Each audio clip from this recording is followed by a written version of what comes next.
everybody to the RevMatch podcast, the automotive podcast where Gurny brought literally everybody he fucking knows with him. Yes, the whole goddamn block is here. No, we are joined by Abe and Brian. Yeah, your racecraft. We're joined by Pete from 529 Innovations. I know for you guys in the chat, your bubbles aren't in the same place, so the way I'm waving my arms doesn't make any sense, but I promise you on camera it looks right. It does look Gurny, beautiful. right. Gurny and the crew, actually, because they obviously support multiple teams, just got back from Global Time Attack Challenge, and they were gracious enough to grace us with their presence and kind of talk about Gurny's experience, what GTAC is like, the little golf R that could, and general fucking bullshit. But, thank you, gentlemen, for coming on. We really do appreciate you sharing your time with us. I don't know where you guys are located, but it's probably late. So yeah, thanks so much, man. We will uphold tradition, starting with Abe because you're the top left. What are we drinking, bro? Some good high quality H2O. Right now, sorry. I had back surgery in February, and it's kind of coming back to haunt me a little bit, and so I'm on some medication that I can't have anything fun or fancy. So that's me. But you're already loaded, then, so that's fine. We accept substitutions. I'm good. Yeah, I don't drink black tar heroin though. Love that shit. Can't get enough. Gurney, what's up, man? What do we got? What are we feeding that beard with? Gin. Ice gin. Just gin? Gin and ice. You got it. An interesting He's looking gin. for a good time. Yeah, apparently. At least some Hendrix or something. I feel like there's a lot we could unpack with the fact that Kyle's just drinking straight fucking gin, but I'm gonna move on to Timmy. Timmy, what are we drinking? I've got Numb and Number. It's got the little Dumb and Dumber van on there. Yeah, I'm with it. Little hazy joint. Is that what's going on? That's what it sounds like. Sounds like a hazy joint. Yeah, good old NorCal and their fucking citrus and beers. Always. Mr. Brian, what are we drinking today, sir? I'm a Northeastern guys. I'm drinking iced coffee because that's all you're allowed to drink in the summer if you're from the Northeast. Very nice. This man is drinking coffee at fucking, what is it, 10 o'clock at night? I do it. Yeah, he's central, so it is 9 where he's at. Yeah, so we're good. When you get as tired as I am at my age, it doesn't matter. You can sleep. Yeah. Fucking slams 3 Red Bulls, passes out for 6 hours solid. Just great. So I feel like he's trying to get some shit off his chest. You know what I'm saying? It's years of conditioning to get to that point, but yeah, the coffee. It's not my first rodeo. It's like years of abuse, baby. Pete, what are we drinking on tonight, sir? We've got because we're going to be down at the Bourbon Trail, so I'm trying to finish off my Eagle Rare. Ooh. That's nice. Fancy. He's got the whole bottle sitting Dude, there. Eagle Rare is like a really fucking good $40 bottle of bourbon. You know what I mean? It. Like I could fuck with that shit. I And, skipped over it me. was $30 a bottle when I was down at Buffalo Trace. That's not Damn. bad. I would have That's not stocked bad at up. all. I would have stocked up. Mike, what are we drinking? Shirley Same Temple? white girl stuff. Always. Little vodka and White Claw. Oh, hey. Ooh. Same. Shoot your alcohol with alcohol. It happens. Right. Because Sounds the like best Tito's. cocktails are all booze, baby. Exactly. You know? Hold on, they have Buc-ee's out where you guys are? Bro, I'm in Texas, babe. We We fuck with Boosie's hard, bro. All right. Now that that's over with. So the last time Gurney was on, which was literally 2 episodes ago, because we did the crew show with this is the first episode with only one Kyle. So yeah, we kind of talked about how Kyle left and all that stuff. So you were prepping, you were getting ready, you were thrashing, trying to get the car completely dialed where you wanted it before GTAC, and now we're in the aftermath. So how did it go, sir? How'd we do? It was incredible. I mean, the car was flawless. The crew was flawless. It basically came down to me. Like, I would say nerves probably got the better of me. Did as good as I think I could have done for the first time going with this big of an event. Yeah. Ended with a 138, which is about 2 seconds off my absolute best time ever. But to be able to hit 138 5 laps in a row, almost every session. Consistent. That's dope.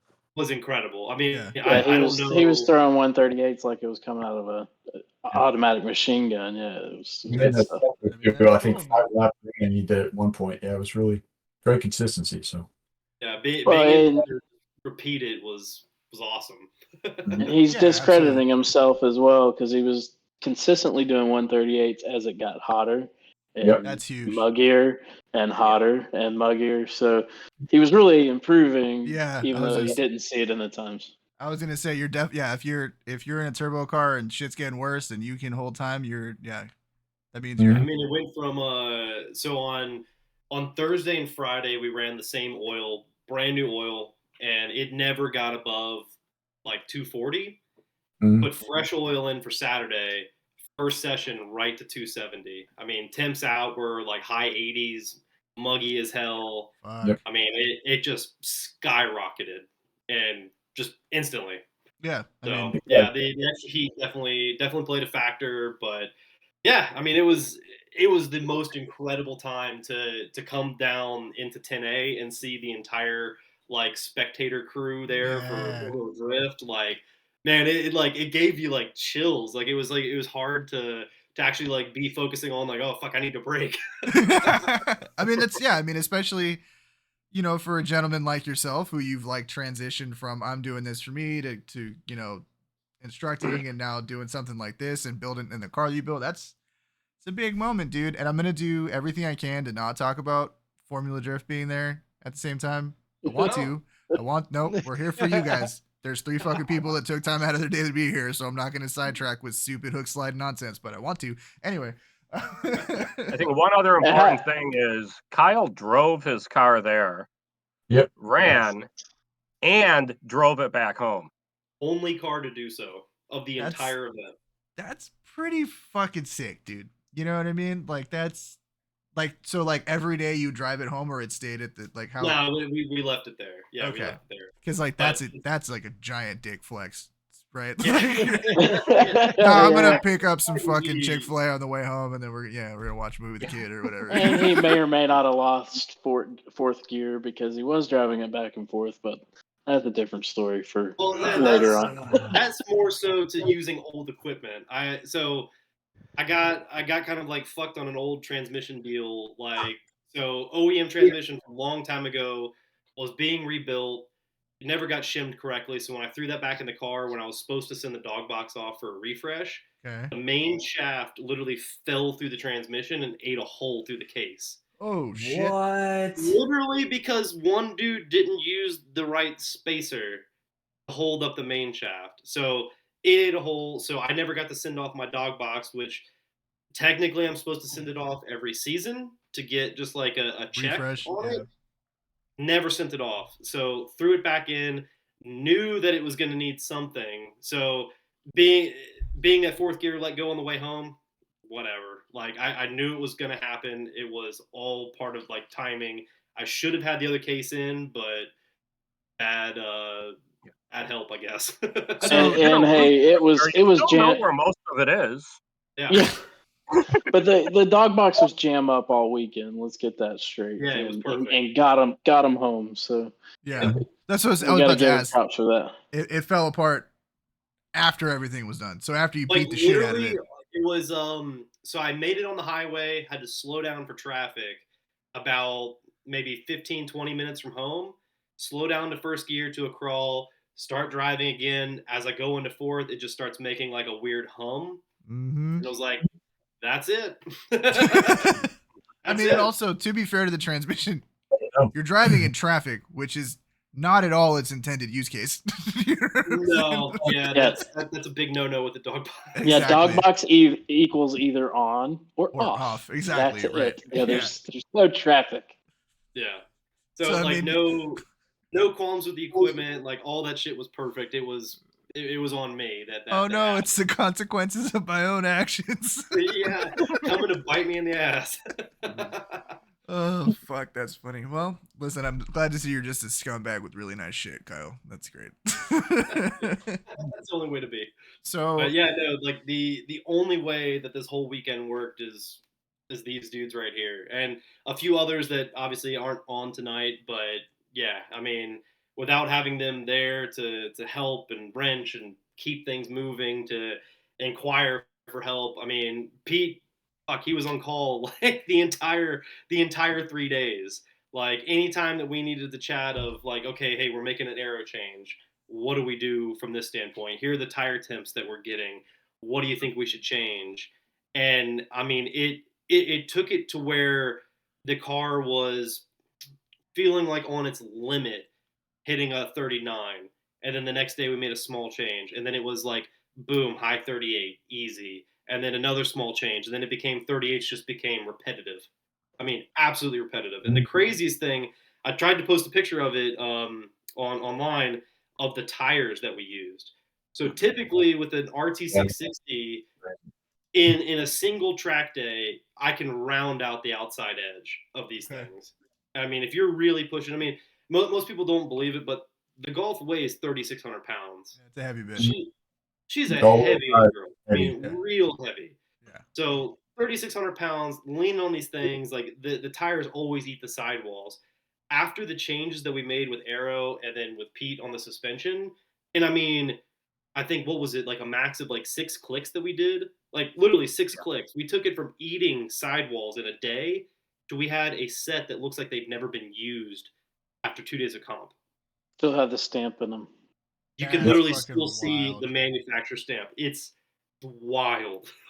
That's race car Absolutely. shit. That's like so, and that's why, because I know that.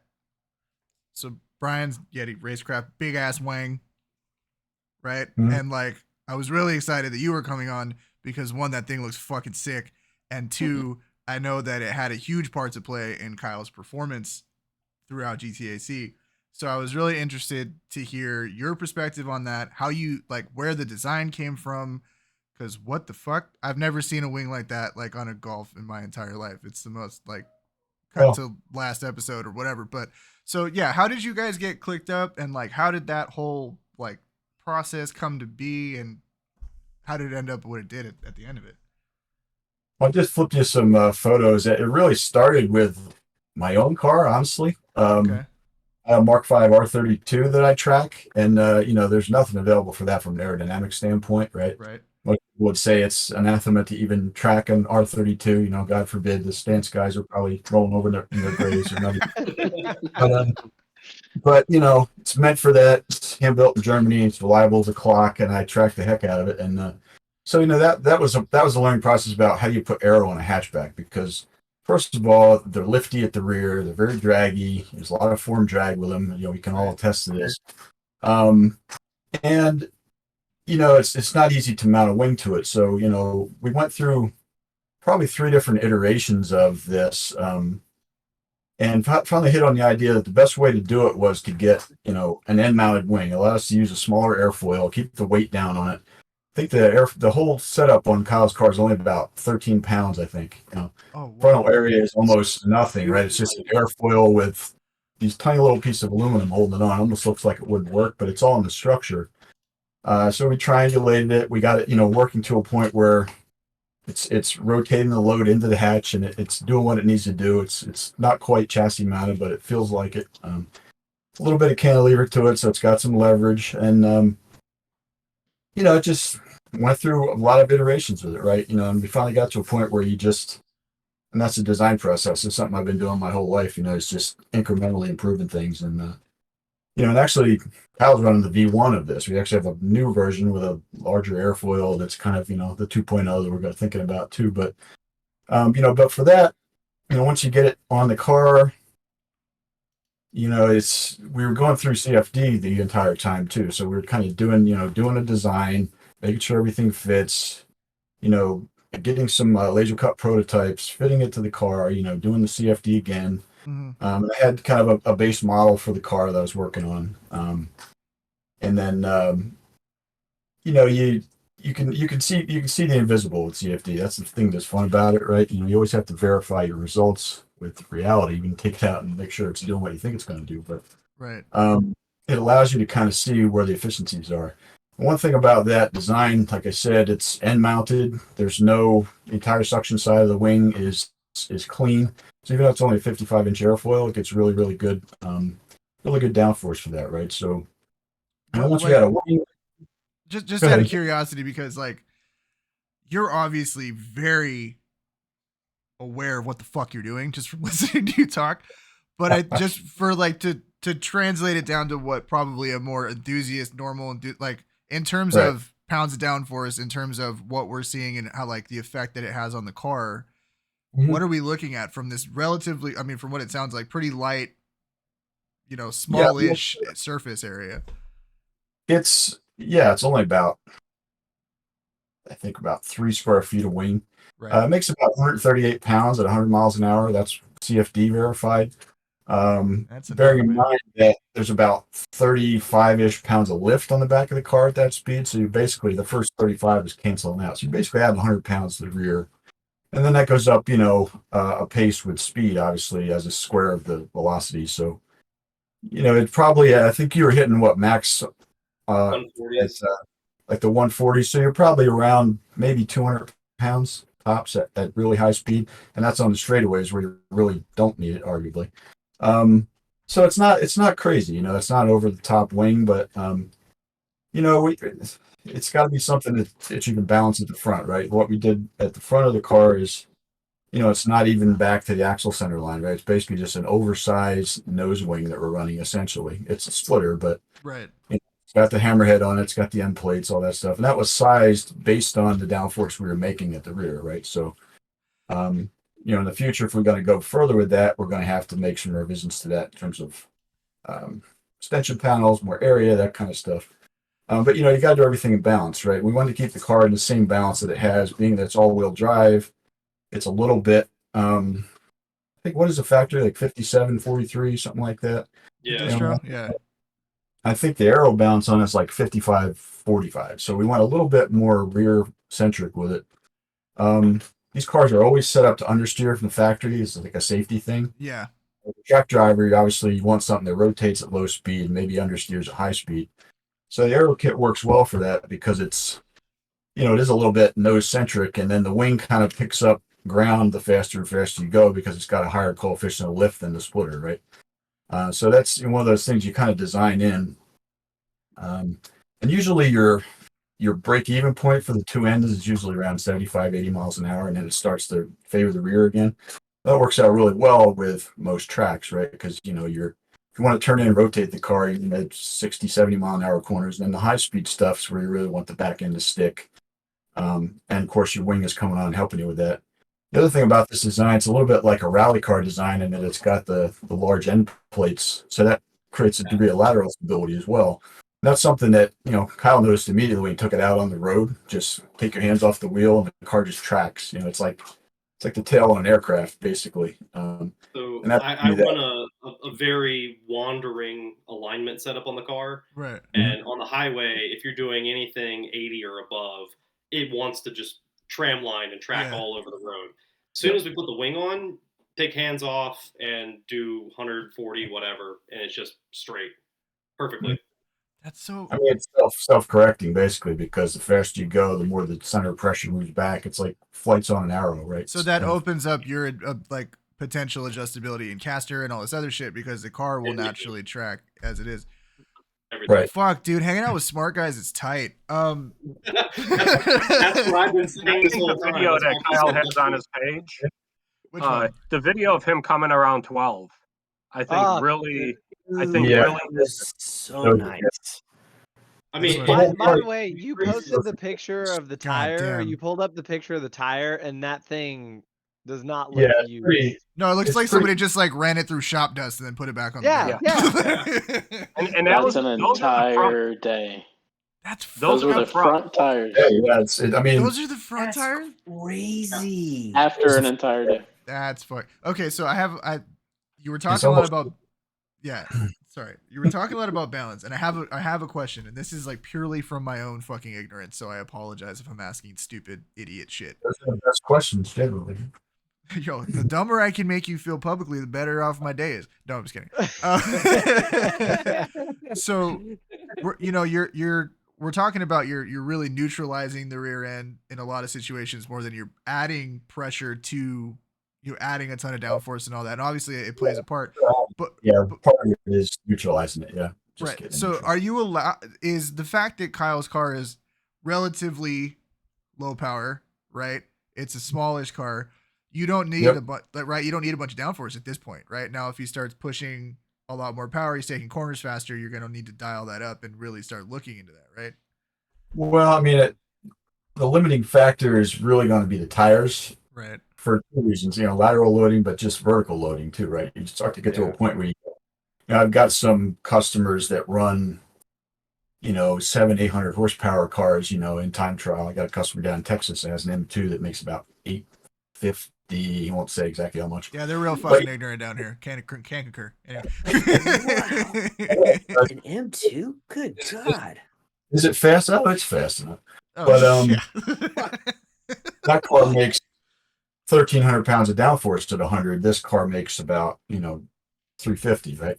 But it's all what you can push, and it's one thing we've been talking a lot about is like weight reduction and other things that allow you to take full advantage of the corner speed, because Right. obviously our tires are doing well, but that's an indication that we probably even have more slip angle in the car. We could push it a little harder. We were kind of kidding around about that the other day, and we had a lot of bad weather and the track was wet and dry and all that, and there's all those things kind of play into traction. So you're just getting as much as you could out of the car given the changing conditions, I think, too, which is maybe another thing to talk about, because we were always chasing it just a little bit, right? So the fact that we had that consistency was good, but yeah, So you don't even want with to the- You did have the fastest then you can push. What's that? We're stepping on each other. It happens, dude. Like, we just, time. yeah, it's okay. It's just, Abe hasn't said anything, so I'm curious to what you had to say. Well, even with a relatively, let's say, lowish power vehicle, it does make a big difference because we're able to kind of even out that balance with it. And Kyle's actually putting down times that these M2s and all these high power cars are not able to put down. So it's a big testament to all the pieces working together, kind of like Pete's side, Brian's side. It's all coming together in one big picture. And look, if you look at some of the hardcore racers, you even see major aero on these little Miatas and stuff. It makes a difference, even on a relatively low power car. Yeah. Oh, absolutely. And that's the big thing is a lot of it is also track dependent, and and really balancing that. So I'm going to be at Blackhawk Farms on Monday. I'm hopping in the car and I'm going to Road Atlanta. I'm not driving the car after I do that. I'm towing. But the way that it's going to be set up at Blackhawk Farms, where it's a tighter 2-mile course versus Road Atlanta, or if I bring it up to Road America, where I can go in and just let it fly. That's where that balance that Brian and I and everybody we were talking about is the car going to be faster when we go out next week at Road Atlanta if we pull the canards off, if we do this, if we do that. Let's see what happens. To see where that balancing act is, and we're kind of in. I look at it as we're in kind of rev dot something of the evolution of the car as far as really getting it nailed down. Yeah, which is exciting considering how well it did. I mean, it was cool, man. It was cool to see. Like, I'm seeing Gurny's like stories and shit, and he's like, "This is fucking sick," and I'm like, "Look at the boy go, man! It's fucking crushing it. It's tight." I loved following that. It's Yeah, actually up on my YouTube. I was watching the different days of all the global time attack. I was watching session 3 literally before we started this. Yeah, Man, honored. I mean, we did have a whole month to get ready for this. Yeah, just 1 month.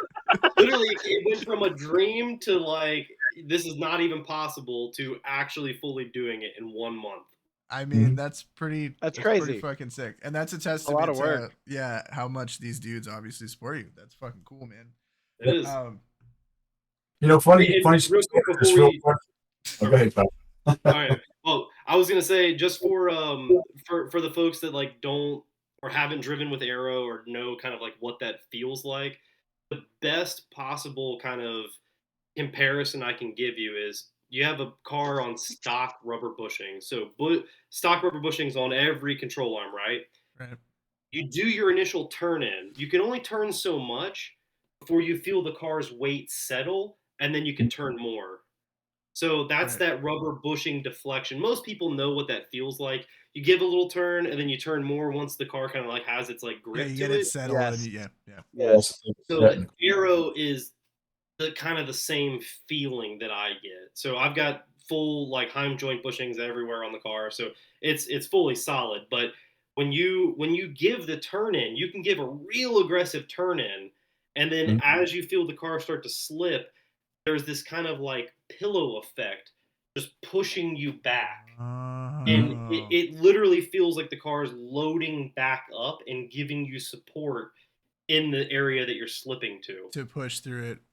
so that you can start adding more angle. And that's what the big end plates, all of that stuff does. It really kind of gives you this kind of like buffer to push against. And it's a wild feeling. So For let those- me yeah. let Okay. me oversimplify that even more, right? Everybody rolling down the road 60 miles an hour, you put your hand out the I window. was just gonna say that shit. Yeah, man. But if you're sitting at a red light, you put your hand out there, it doesn't do anything. So it's Right. like you're feeling that force, and that's what that arrow is forcing the car or assisting the car to do. And that's where the mad scientist over here, Brian, is able to kind of do all the math and the genius things he does to put it all together to make it work for Kyle's car. Brian Lightweight strikes me as the dude that you send into the middle of the jungle with a pocket knife and a box of matches, and he builds you a fucking mini mall. You know what I'm saying? Like that's kind of I can see it. Swiss Family Robinson all over again, bro. yeah. All That's good. kind of that's what I'm picking up here. I mean that's like an interesting thing to think about, especially when you consider this is happening mid corner, fraction of a second type shit, right? It's like bink, bink. You know what I mean? Like it's very like quick, but obviously when you're flying the fuck around, everything kind of slows down and you're paying attention. I mean, it's Yeah. funny because like I totally know what he means about the bushings things because like driving my car with completely stock suspension basically around, like I totally feel it when the car's like, no, okay, now I can actually like Yeah, lean into 100%. it, and it makes a huge difference if you can just go more aggressive into it. I'm hoping that And this keep me honest, Kyle. I mean, I think you're able to do corrections in areas of the track where you don't touch the wheel. Like, Yeah. Definitely. Yeah. So like coming down 12 Get away with it's my favorite turn on the entire track. It's off camber, it's descending, it's very fast, and it's a blind entry. And Right. I mean, it has all the recipe of being just dangerous, but man, in this car, it's just fun. Like no matter how hard you push it, it just keeps taking it. And it's like it just begs for full throttle the whole way. And the harder you push it, the more it sticks, which is Well, just about aero though. That's counterintuitive. I was going to say that you have to learn to trust it because if you get on the brakes, it goes away, right? So like you have to stay committed and keep going and trust that it's going to catch you. And there are limits to what it can catch, but you know it does give you some warning. I mean, when you're running on street tires, you know when you're reaching the limits and when your slip angle's getting too high. And you know, you guys saw that car coming through 12, right? The entire car is just drifting beautifully out to the curbs. It's doing exactly like, to Kyle's point, exactly what he wants it to do, and he knows he can trust it and just push it. And that's really a beautiful thing to see. I mean, we're standing there, you know, in the hot pit watching them come down every time and just, you know, it's you're well up at pride seeing that car because you know it's handling so well. Yeah. That feeling, by the way, that feeling of perfectly pushing a car out through to the very, I used to get that in the canyons in a shitbox 240, and like when you're hitting the edge of that, and it's like I hit this motherfucker perfect, and the edge means I didn't die, which is cool. Yeah, exactly. Yeah. That's the beauty of it. It's the most All right, so satisfying fucking feeling in the world, dude. It's Go ahead. it's like let's talk about fun real quick. Okay. So Saturday morning, Kyle got a call from Road Atlanta, and they said, "Hey, we've got some lawn services that we need taken care of right next to the S's. If you could just do a quick run through for us, we'd appreciate it." Our lawn man missed a section, so if you could just, Wait, there's video of that? Yeah. I think what he figured out is the fastest way through the track is a straight line. Yeah, right. That's technically true. That is technically true. It's the So- application that may need a little work, but the hypothesis is correct. Theory is sound. But in all seriousness, this is a testament to Kyle, his ability, but also to Pete and the crazy things that he does in the suspension. But Kyle just trusted his instincts. It looks very anticlimactic because he just went straight through it like he's supposed to do. And then Pete, it just went straight through it because that suspension is pretty badass. And Kyle's like, it felt like I was riding on a cloud. Any other car would be spinning and flipping in the air. He just wanted a souvenir. He just wanted to take part of the track home with him. You know? There was actually a little piece of clover stuck in the splitter for about the whole rest of the weekend. We didn't take it out because we said, Yes. this is a charm at this point. Dude, that was probably costing you 2-3 tenths, bro. Like that fucking. Kept us on track. That's why the car ran hot. kept us on track. That's That's why the the car only ran reason hot. I didn't fucking go off on that corner every other time is that goddamn clover. That was where his 270-degree oil temps came from. It was that stupid clover. Oh my god, that's so Fucking funny, dude. There's turbulence on the front of the car. Yeah, that's He's funny. attached to it, though, I- literally. Quite literally, yeah. You made a friend. You made a friend. Jamal's joining us. I think he's just having a technical thing. It's all good. That's fucking funny, dude. I saw Kyle's car and he was all stickered up and he's got all his shit. And I'm like, what's up with the livery, dog? What are we gonna get? When we just gonna go full dumbass race car and just like put a livery on this thing, man? What's the deal? Don't it's give too not much away. Ooh, Ooh. ooh. secret, but it's coming. If it's not Black Dog, I'm literally gonna fly out there and throw hands. Like I'm just gonna let you know right now. Let's just say Miami Vice. I support that too, though. 1000%. But you gotta get the 1000%. white suit race suit though, bro. Like you gotta Fun. no with the lapels and like the whole fucking Yes. But the pink bow tie at the top, yeah like race Yeah. loafers, no socks. You know what I'm saying? 1000%, dog. 1000%.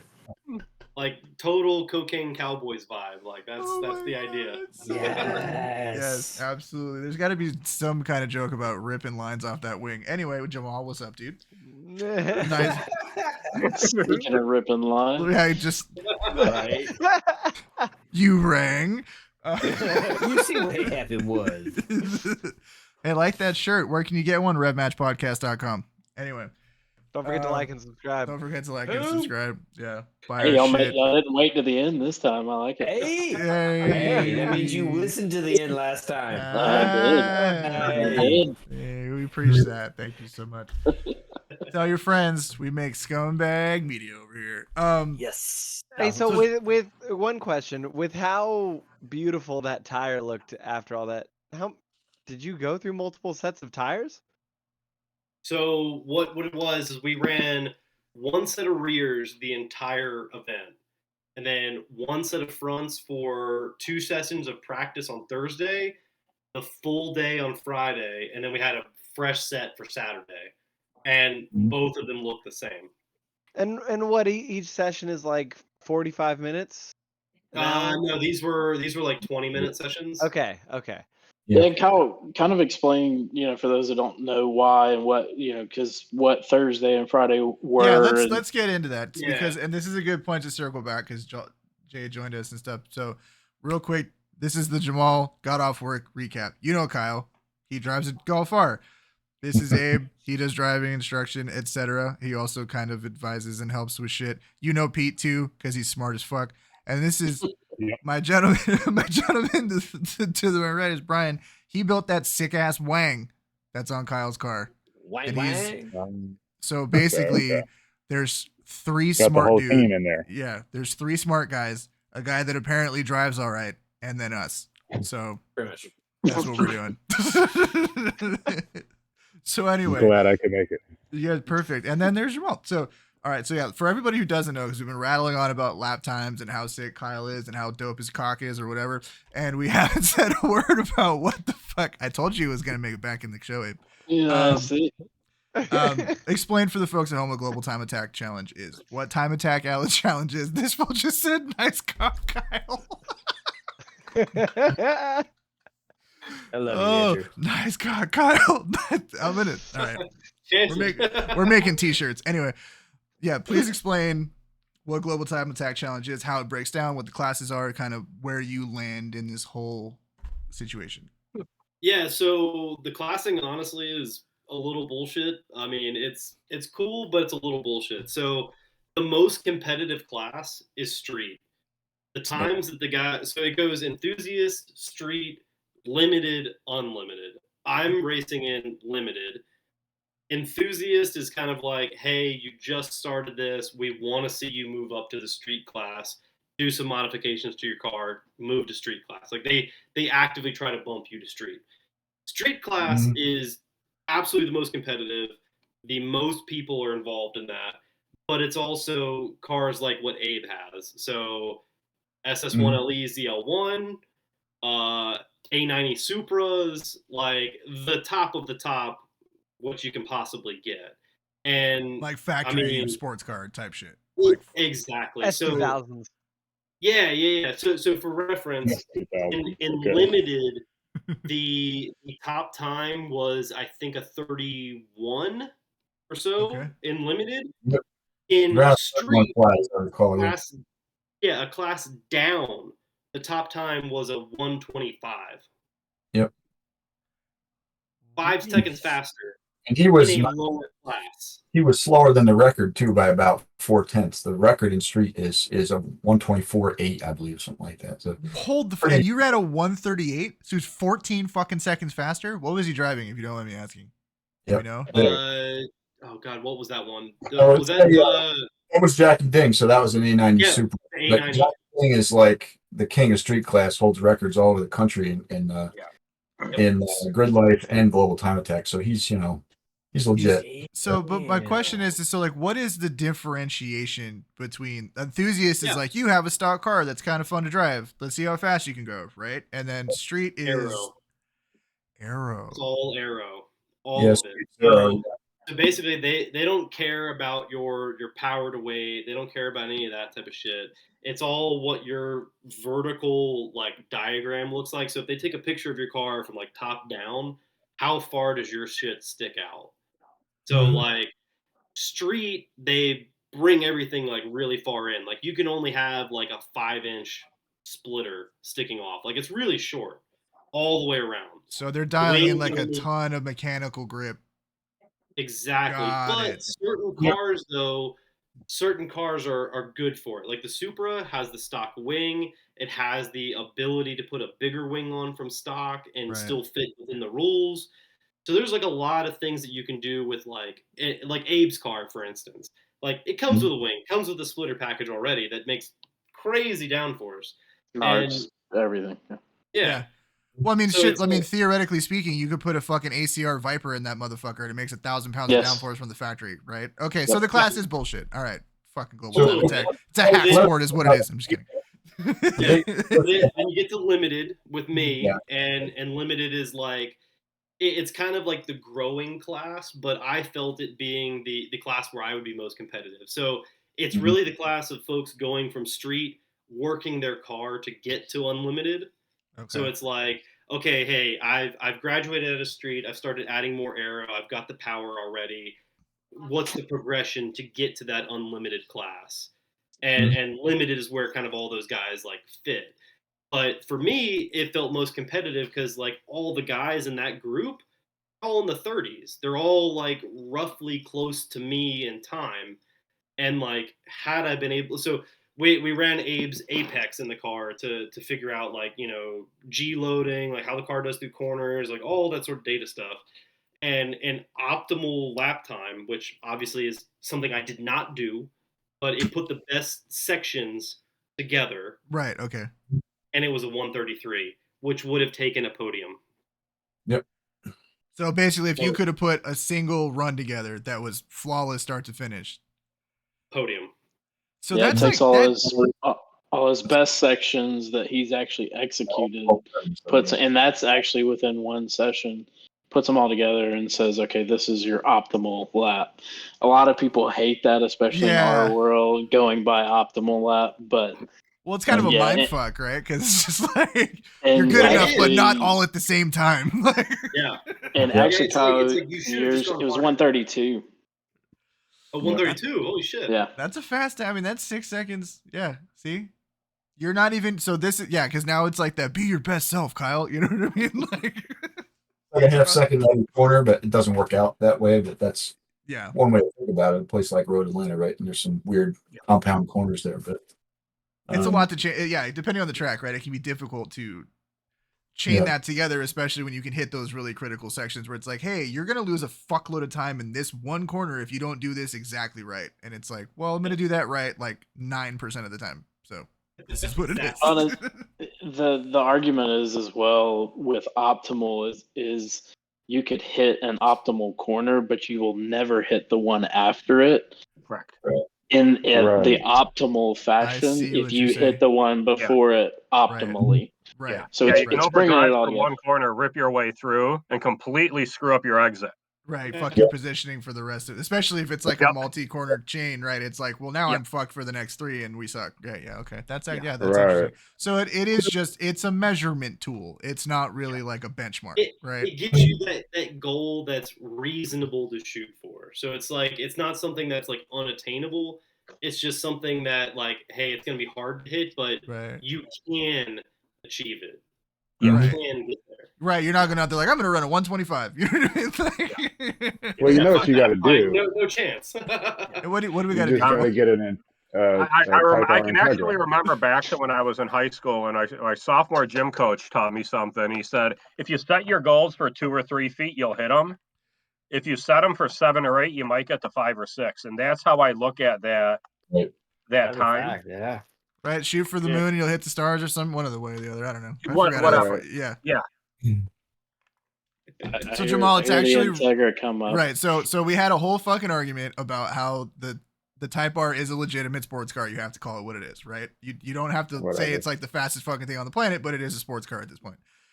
But it's way too fucking expensive, especially the Integra Type S. That's fucking asinine. $52,000. 52, yeah. No. Okay, so y'all went through a list like 15 minutes long of vehicles that are better choices than that, but there is really only one, and that is the Elantra N. Okay, so I have to say my nephew's got one of those, and for $30,000, the car's sick. Okay, so wait, I'm fucking super into this conversation because I brought this car up in like the weekend drives chat like 7 months ago, and I was like, it's ugly as fuck, but it looks kind of like it might be a thing. Like this could be, and Lenny being Lenny, right? He's like, oh, it's a fucking Honda and it's $30,000. Grandpa Lenny fucking hates everything. But I was like, I don't know, man. Like on paper, this looks like you could have something. And from what I've seen out of the Korean cars, the boosted engines take to tuning pretty well. You know what I mean? Like there's some shit. I've seen some quick stingers here and there and some shit. And I'm like, okay, I haven't really seen like too many built Veloster N's or anything like that. But so yeah, please elaborate. I've seen some built Velosters. I've seen a lot of the stingers out here. Yeah. That are kind of quick. So this is coming. Go ahead, Pete. I was going to say, Kyle, I think we brought this up on the last chat. Is the N comes from the fact that they hired the head of M from BMW and brought him over. They hired Audi's design team and brought him over. So I don't necessarily like the exterior styling, but you sit inside that Elantra. It's a nice place to be. Yeah, the interior looks super nice. Yeah, it's just they brought on the right people and let them fly. And damn, so about a daily actually works for the company. Let's let him. I want to hear it. He's trying to talk. I want to hear it. I want to know. All right, so that guy started out in Honda world, but quickly, I went to Solo and I was hooked. So, I mean, I immediately dumped every Honda I'd all the parts and bins and everything was gone. So anyway, I've had countless VAG cars. Lastly was a 7.5 Golf R. Got to the stage of kind of make it or break it with going Kyle's route and breaking shit all the time and doing things that, I mean, he has more money in his Golf R than I have in my ZL1 1LE. But anyway, for track car, I made Make me cry. Like, he does. But I made the decision to go ZL1. But anyway, and so what an idiot, right? 650 horsepower, rear wheel drive, and big fucking wing, and great chassis dynamics. What a fucking dumbass this guy is. Quit How looking at dare this you. motherfucker. like Dumbass. So anyway, fast forward, I run transportation on the international side, air and ocean freight for Hyundai. And so kind of had my choice in vehicle, and Elantra N was the choice. I went into it with very low expectations. Also, that like I would never be caught dead in a Hyundai. Have always hated Hyundais. Always thought they were just pieces of garbage. Historically Gotten speaking, this. not wrong. Yeah. You're right there. Yeah. Gotta say, stock for stock, and I have put almost 30,000 miles on this car in a little bit more than a year. Uh-huh. It's a better car than the Golf R. I mean, hands down. That is a big statement. That's a lot It of is Right, words. hands down. I've driven it. And Thoughts? Kyle agrees. I 1,000% agree. No shit. Even with the front wheel versus all wheel. Really? Yeah. Stock for stock. And like it kills me to say it, but stock for stock, not even the same class. Like you put the N against an M240, No. like 100%. Look at the 100%. interior of this Hyundai though. No, like, dude. The I- thing. I- Listen, dude. Those Dude, I'm things, like, totally looking at it. yeah. Are we all gonna go buy Elantra N's now? Like those. No. I can't, like, I couldn't believe it. It feels heavy. Everything in it feels heavy. I'm The looking this up. doors swing like a BMW. The seats hug you better than what BMW does. Like, it's, man, it fucking kills me to say it, but like shit, it's hard to comprehend how good that car Bro, is. there's a used one with 9,000 miles on it for 36 right now. Like I could literally go. You can adjust the launch control tool. Bro, it's in the RPM. Carvana vending machine 15 minutes from my house. Like I could go buy this car right now. So, all right, so you guys know like VW and the whole like DCC, like sport, comfort, normal, that bullshit. Yeah. Right. It maybe changes it from like, you know, rattling your jaw to like slightly rattling your jaw. Like it's the same shit. Like it doesn't really change anything of the engine dynamics or how the car handles. That car, you feel a significant difference between every mode. It's wild. Like their in button on the steering wheel is the same shit as the M button that the M5 has.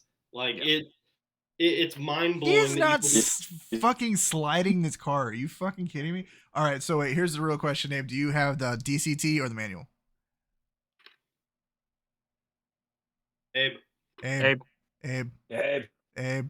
think Abe's frozen. I think his painkiller's kicked in. He has the DCT. He has a It's the DCT. paddles that he has, yeah. Oh, yeah, well, he's full. He's either smoldering hot right now, or he's just. Sorry, I was having some technical difficulties. Oh no, you're good. So you have the DCT. I do. So, and it's okay. I don't hate. Let's say I have a real man's transmission in the track car. I drive 60 miles one way to the office in Atlanta traffic, and it also has to be a car that my wife can drive.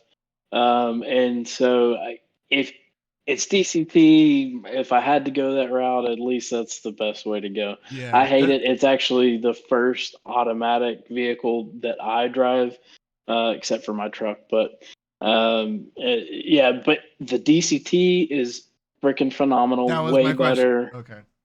Yep, better than what do they call it in the Golf? Okay, do you have these DSG bucket seats in the car? I think those are the only seats it comes with. I do not believe there's a ton of The packages on this seats are freaking awesome. They're incredible. That's what's up. They're very grippy. You can just select the color and what kind of transmission. Other than that, there ain't shit for options. I just No. I'm fucking with that. So 32. All right, And let's do this. I real went quick. performance blue, and Okay. honestly, the styling for me, yeah, it is out there, but I like it even better than the Civic Type R. Honestly, well, I actually the new Civic Type R. It's a better looking car than the last It one. is. I'll give you that. It's way better than the Elantra, but and I've chased down a Civic Type R, a new one in the canyons. Stomped his ass, not thinking the Elantra's a better car. Yeah, but he put another 15 fucking grand into that thing. If you put 15 grand in your Elantra N, you're probably eating that fool's fucking lunch. You know what I'm saying? Like, Yeah, so it was about 2002, 2003. I was doing a lot of work down with Harmon Becker, the Automotive Speaker Group in Indiana. Okay. And the engineers just got out of a meeting with the Hyundai engineers, and everybody, the Hyundai engineers left the building. The Harman engineers were laughing. And I asked them, I said, what's so funny? They said, you guys, you're not going to believe this, Pete. Hyundai just came out here to talk about the sound systems they wanted to put in their cars. And they just called it out. They said, in 10 years, we're going to start making cars that have the driving dynamics of the German cars, but the quality of the Japanese cars. And it's going to take people some time to catch on to that. And that's exactly where they are. You know, it's really, Kyle, to your point about just how solid it feels. It doesn't feel like a Honda or a Toyota. If you close the door too hard, you're going to rip the door card off. It's just, I got to give them a lot of credit. And even for somebody of my vintage, if I was going to buy one of them, honestly, I would buy a Veloster. I think the Veloster's a bitchin' looking car. This motherfucker said my vintage. That's awesome. Let me hood translate that real quick. You an old bitch, man. You might want to take a look at what this is over here. Yo, and if everyone complaining about how late it is getting onto the podcast, Pete was the only one not motherfucker was anything. like ready to go, dog. He's like, I gave him permission. I gave him permission to join the chat, and 0.5 seconds later, he was like in there, ready to go, baby. David Goggins of cars, dude. So yeah, really. So 33 grand, 276 horsepower, almost 300 foot-pounds of torque. You can get it with it's a 8. Is it a 6 or an 8-speed auto? So that is my biggest complaint with it is an 8-speed, and so it just makes it to where in like pedestrian driving, it's just confused like a little bit. It gets confused and it's just jumping up to 8 and then dropping and so yeah. Benzes do that shit too, though. You know what I mean? Like you could buy a fucking $100,000 Benz and they suck in slow traffic. They're fucking hunting gears all the time. Yeah, you're doing 35 in 8th gear. It's fucking stupid. You know who didn't fuck up their multi-speed transmission? Not to interrupt, you didn't fuck up multi-speed transmission? Chevy with the A10 that's in Z01. Yes. That tranny is fucking chef's kiss. That thing's fucking ridiculous. We're talking about trannies now. I got a case of Bud Light in the fridge. That's the only joke I'm gonna make. That's the only one. That's it. That's all we're gonna do. We're gonna anyway. I'm not even gonna say anything about that. You saw the meme where the dude's in the fine on track. Yeah. What? So, oh my god. Mike tried to make a joke. Something about trannies on track. I don't know what to say. No, but did you see the video where the dude's in the supermarket and he's ripping all the fucking beer out of the aisle and it's fucking Miller Lite? The wrong beer. Fucking idiots, dude. No, didn't Miller Lite just do something? Or was that Coors? No, Coors has been done doing the thing. They've been up with the gays since like the 80s, bro. Yeah, like it's no, Bud Light did. No, Bud Light had the tranny situation, and one of the other beer companies just did something this week as well. Oh, God, not as bad, but still, like, what do you guys? It wasn't Just even make bad. They beers and sent shut up. somebody a case of beer with their face on it. No, Anyway, no. Somebody was saying, like, I don't even want to talk about it. But yeah, I remember what That's it the is right now. move. We're gonna back away from that whole fucking we're moving away from conversation. that conversation. Gonna get that You're all gonna over start there. seeing a whole group of people drinking White Claw that have never had a White Claw in their life. That's the funniest fucking thing. Last comment is that they're so pissed off about Bud Light. You know how many grown ass men with beards I see in Texas pounding White Claws with their fucking lifted trucks? You're all a bunch of bitches anyway. I'm about to invest in Happy Dad. Somebody. Anyway, holy shit. Okay. What the fuck are we talking about? This is the tangents we get on. So, yeah. Let me reel it back in. I will say, even though it has 8 We were talking about years, the automatic car. Yeah, automatic. Yeah, Right. but it is the shifting dynamics and the transmission itself actually phenomenal. It's one of the best feels. Just 8's too many. That's all it is. And the LSD in it just pulls you through turns. It's just wild. It's wild how Have you good. taken that car on the track?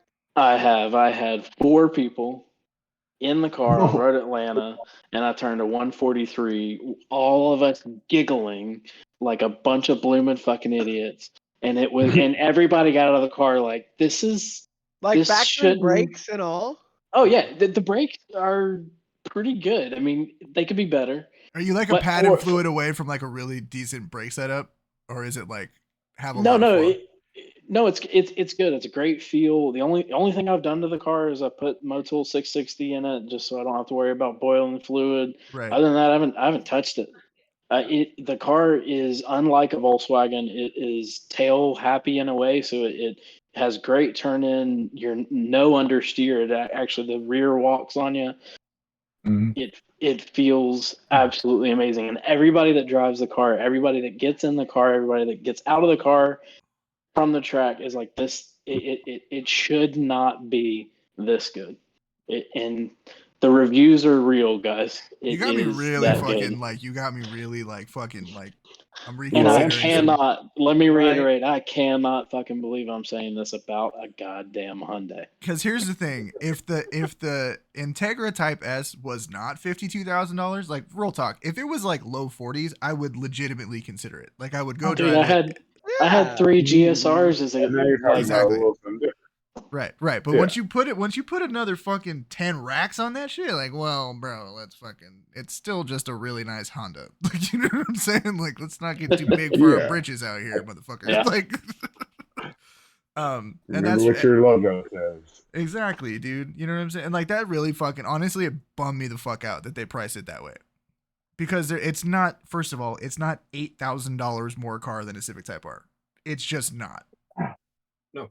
Period. So anyway, I'm not gonna go on that whole fucking rabbit hole again. But I'm gonna go test drive one. I'm gonna go test drive one of those things. I am. You'll be hooked, man. I want to feel the power between my legs, brother. You know what I'm saying? Like, tell the Ministry of Finance to go ahead and open the checkbook because you're screwed if you drive it. I know exactly what you meant by that comment, and I fucking hate it. Yes, absolutely. But it's so good and it's stock. Like that's what's fucking crazy. And it's reliable and it's 4 doors. You got kids, right? I'd probably the reliability. Yeah, and it's not. I've had a couple issues. Okay, what do we have? What are we talking? Okay, like what? Throttle body, and then the transmission issue. The whole freaking car. Issues to have. Yeah. Transmission issue is pretty scary because it goes into like this crazy limp mode, but it's not even limp mode. The car won't fucking move. Oh, I heard about this. Yeah, thankfully, I actually learned at first. I was like, okay, shut the car off, shut the car back on, and it's good to go. Right. And I learned actually if I throw it neutral fast enough, when it because it'll just start flashing messages. If I pop it in neutral fast enough, it'll just go away, and then I can put it back, and we're good to go. Like it has to reset itself or some shit. To their defense, yeah, did the recall and everything. They had to do it twice, but it's fixed. I've put like a good 8,000 miles and haven't had any issues at all. And then throttle body issue, they said the throttle body was bad and they've ordered one. I think it was all the transmission because it hasn't done anything since then. Yeah. So the thing that sucks, which I think is somewhat universal right now, especially with low budget brands, but the dealer experience kind of blows. Yeah. Yeah, and it's not exactly even the dealer. It's just that, like, even for a freaking oil change, which I do all my own work, but I'm still on the free oil changes. Yeah, So, you're not gonna I pay mean, for some shit somebody else to do for Take free. that shit all day long. Fuck Yeah, yeah. My Outback's yeah, got free everything. It's like, bitches, you can fix it. yeah. So, but I mean, you're talking at the fastest 30 days out.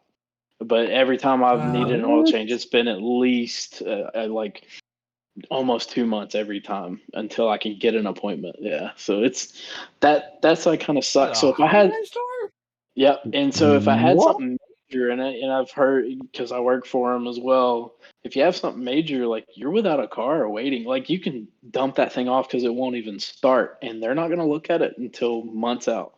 They don't make it any faster. And so there's some angst against that. So that's really the only, I think, downside to this car right now is the dealer experience. Kind Problem of is blows. that you're gonna go after a market because like Tim and I work for Audi and like their support's super good, but like you're kind of going after that market, like even like looking at the interior and the touchscreen and all of that stuff. Like there's some nice shit in there, dude. That's the market you're going after, Oh, and their man. the expectations that you're trying to set right now, dude. Like you're talking high-end Audi, Mercedes, BMW. If you're gonna go after that and you're not prepared to give the service, well, like we don't even need to go that high. Like if you look at like Nissan, Toyota, Honda, it was not like that at Nissan. No, maybe not for. No, you got to keep in mind. I live in the heart of Atlanta, so you're talking big major city here, which is fair. Yeah, so I'm compounding that a little bit with where I live. So, take that into credit. You mentioned the multimedia though. It is freaking awesome. Like, and it's all digital. It's fast, responsive CarPlay. I wish it had wireless CarPlay. It doesn't. VW got that. And the funny thing is the other ones do, but this one doesn't for some reason. Yeah, but you can aftermarket that shit for like $50 if you want it that bad. Yeah, I need if you got a plug on a good one. I get advertisements all the time, but yeah, let me know. I'm exaggerating for $50, but Mike put one in his Skyline and he was really happy with it. I will say this: I have wireless CarPlay in my car, and it's dope, but it destroys your fucking battery. And then it's like, oh, just plug it in, put it on a wireless charger. Okay, and then now my phone's hot, and then gets so hot it won't charge anymore, and then it shuts itself off. And Bluetooth's running all the time. Yeah, I mean, it's stupid. Like, when I was selling cars and everybody wanted like wireless CarPlay, it's like, dude, it literally is instantly syncing data from your phone to the car. Like, did you think your battery was just gonna last all day? I honestly have. If it wasn't for the fact that it's just so fucking convenient that you get in your car and the thing just knows what's up. Yeah, it's tight. It's sick. That part's amazing. Like, I love that. But like, I'm constantly. Yeah, it is really difficult to plug the cord in, though. I say my car does that. Pete, I love it. They have pills for that.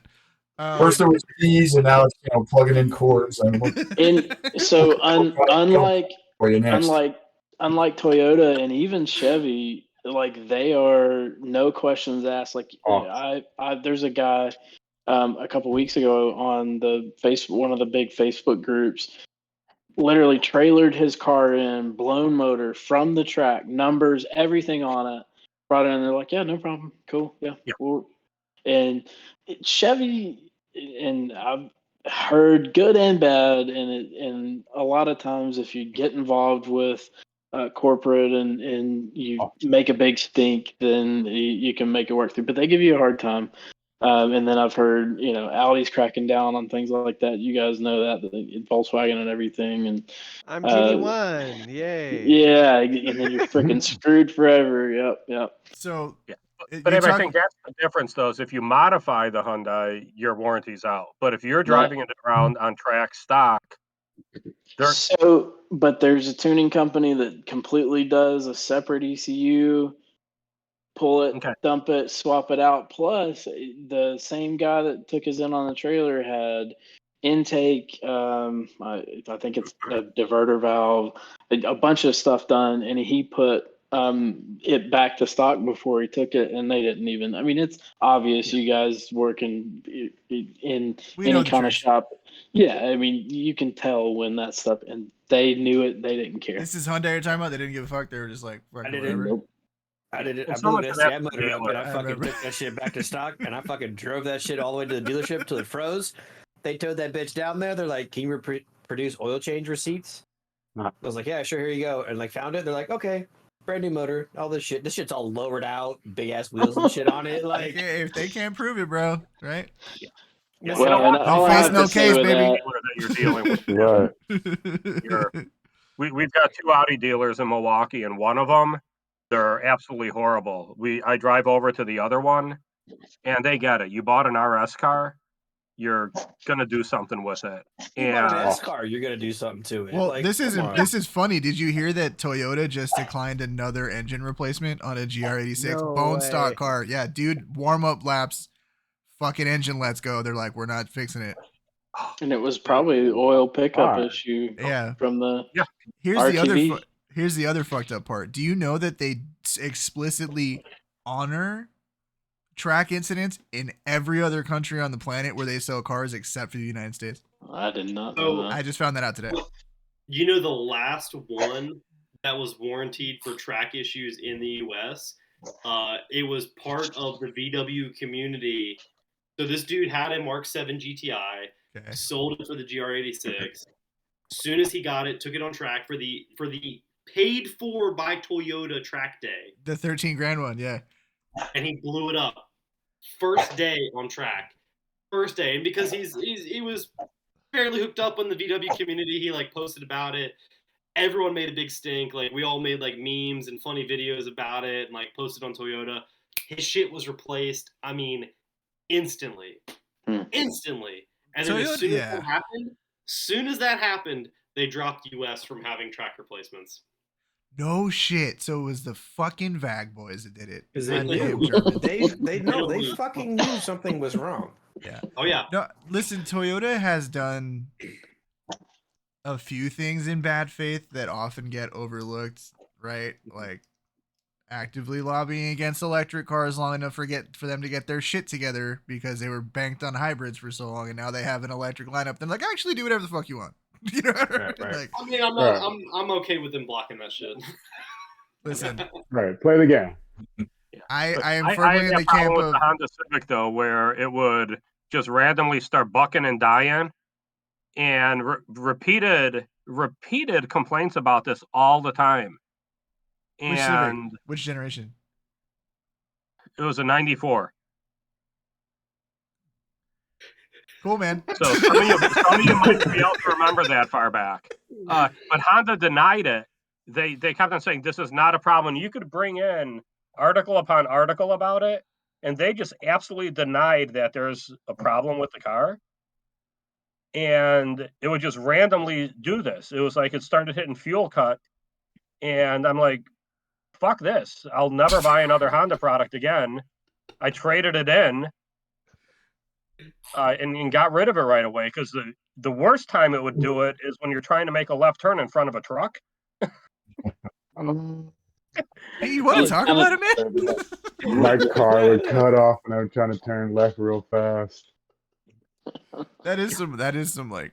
So I had like actually really, because we're talking about dealer experiences and shit. I had my first Karen moment as a new car owner. It's not even really a Karen moment, but I bought a new car as a daily. I bought an Outback Wilderness, whatever. It's got like 5,000 miles on it. I got it in November, right? Those roads are shit in Texas. It's perfect. I bomb around all over the place. It's great. I got a rattle. And usually I don't give a shit. I drove shitbox cars forever. My fucking STI was loud as shit. Everything rattled, whatever. But this car's not loud. And this rattle is right here. So it's right by my ear all the time.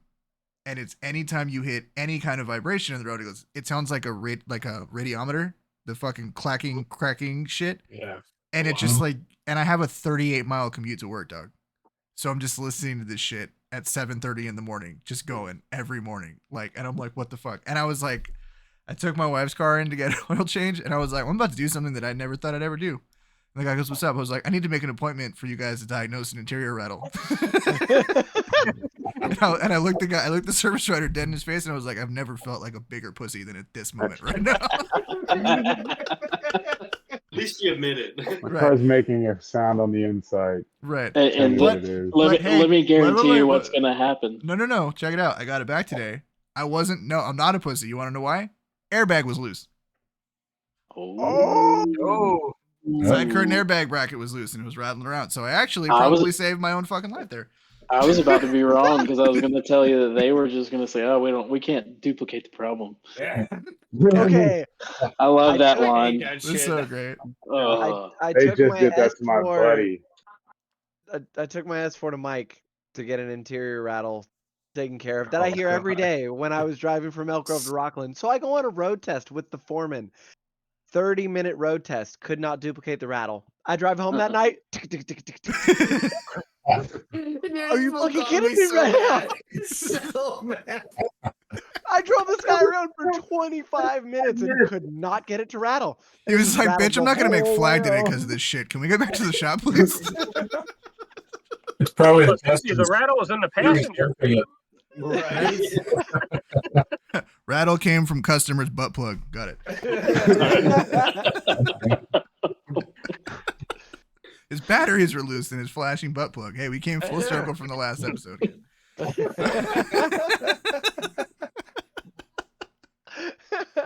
Oh, fucking shit, dude. Just rendered Battery this. Okay, fell out his okay. pocket.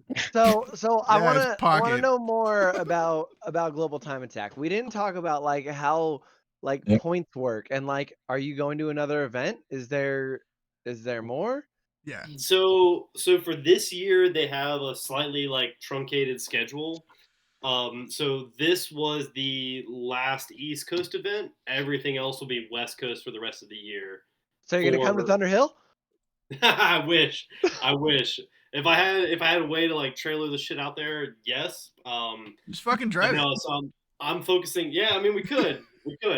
Just drive that dog box all the way to fucking Thunder.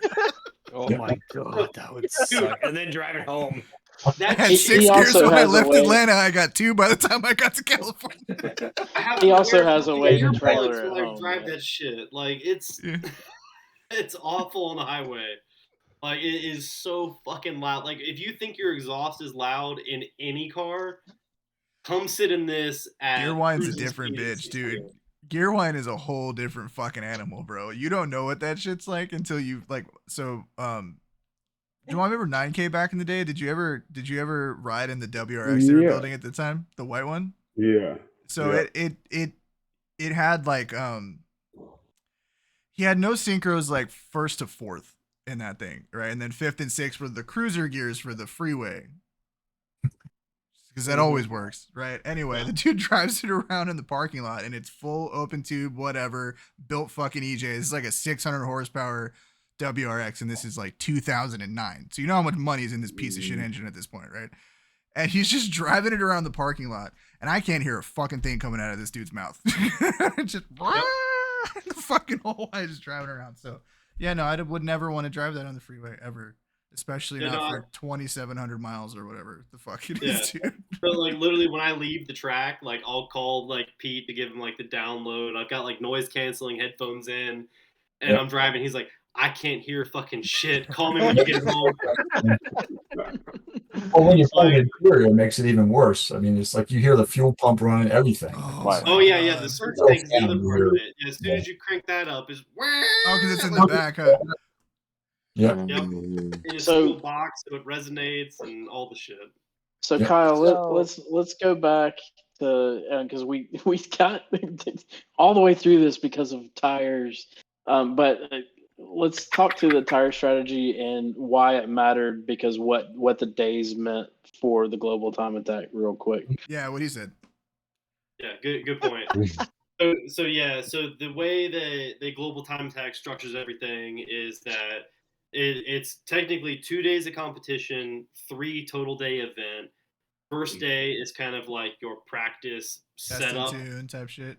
that you get. Mhm. Yeah. So they give you 2 extra long sessions on that first day to kind of like set yourself up, figure out the track, figure out your strategy. and then you go into Friday and do your testing. So our whole idea is that we had 4 pre-heat cycled tires that were brand fucking new, all courtesy of Mr. Pete here. Absolutely like beautiful fucking tires, like the best heat treating that like I've never had tires that were heat treated before I got them. Like it was awesome service. Like, Please just, explain that, because you got to remember we're talking to a lot of Okay. people who never do something like that. So Yeah, Right. so essentially there's an option that Tire Rack gives you to heat cycle a tire, where Mhm. they basically heat it up, they drive it against a road force drum, Okay. they kind of get the rubber and all the compound molded together and basically in its optimal performing fashion right. right from the get-go. So as soon as you get this tire, you should be able to go out and just fly on it. Right. Because Is without there's So a the chemical rubber, what process happens- involved in tires. Yeah. Yeah, it actually the rubber starts to go in and basically kind of relink itself. Yep.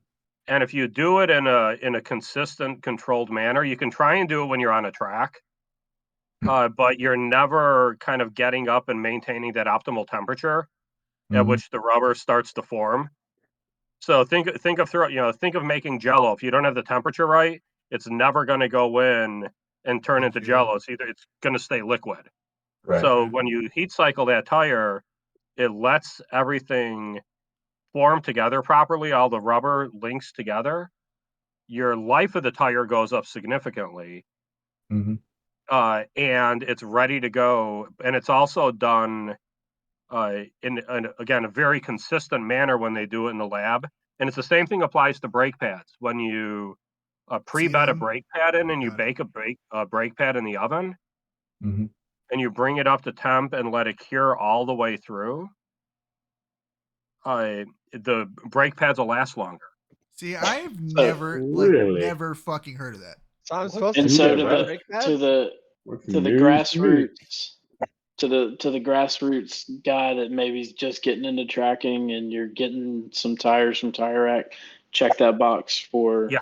Mhm. heat cycle, because I'm telling you it and this isn't scientific, but it doubles the life of a tire. I've done non-heat cycled and then heat cycled, massive What's massive the difference. cost lift on It's having 15 that? It's like bucks. 20. 15 Oh, Yeah, bucks for a tire. fuck's sake! Yeah. So it's like, Yeah. okay, Really? That's it?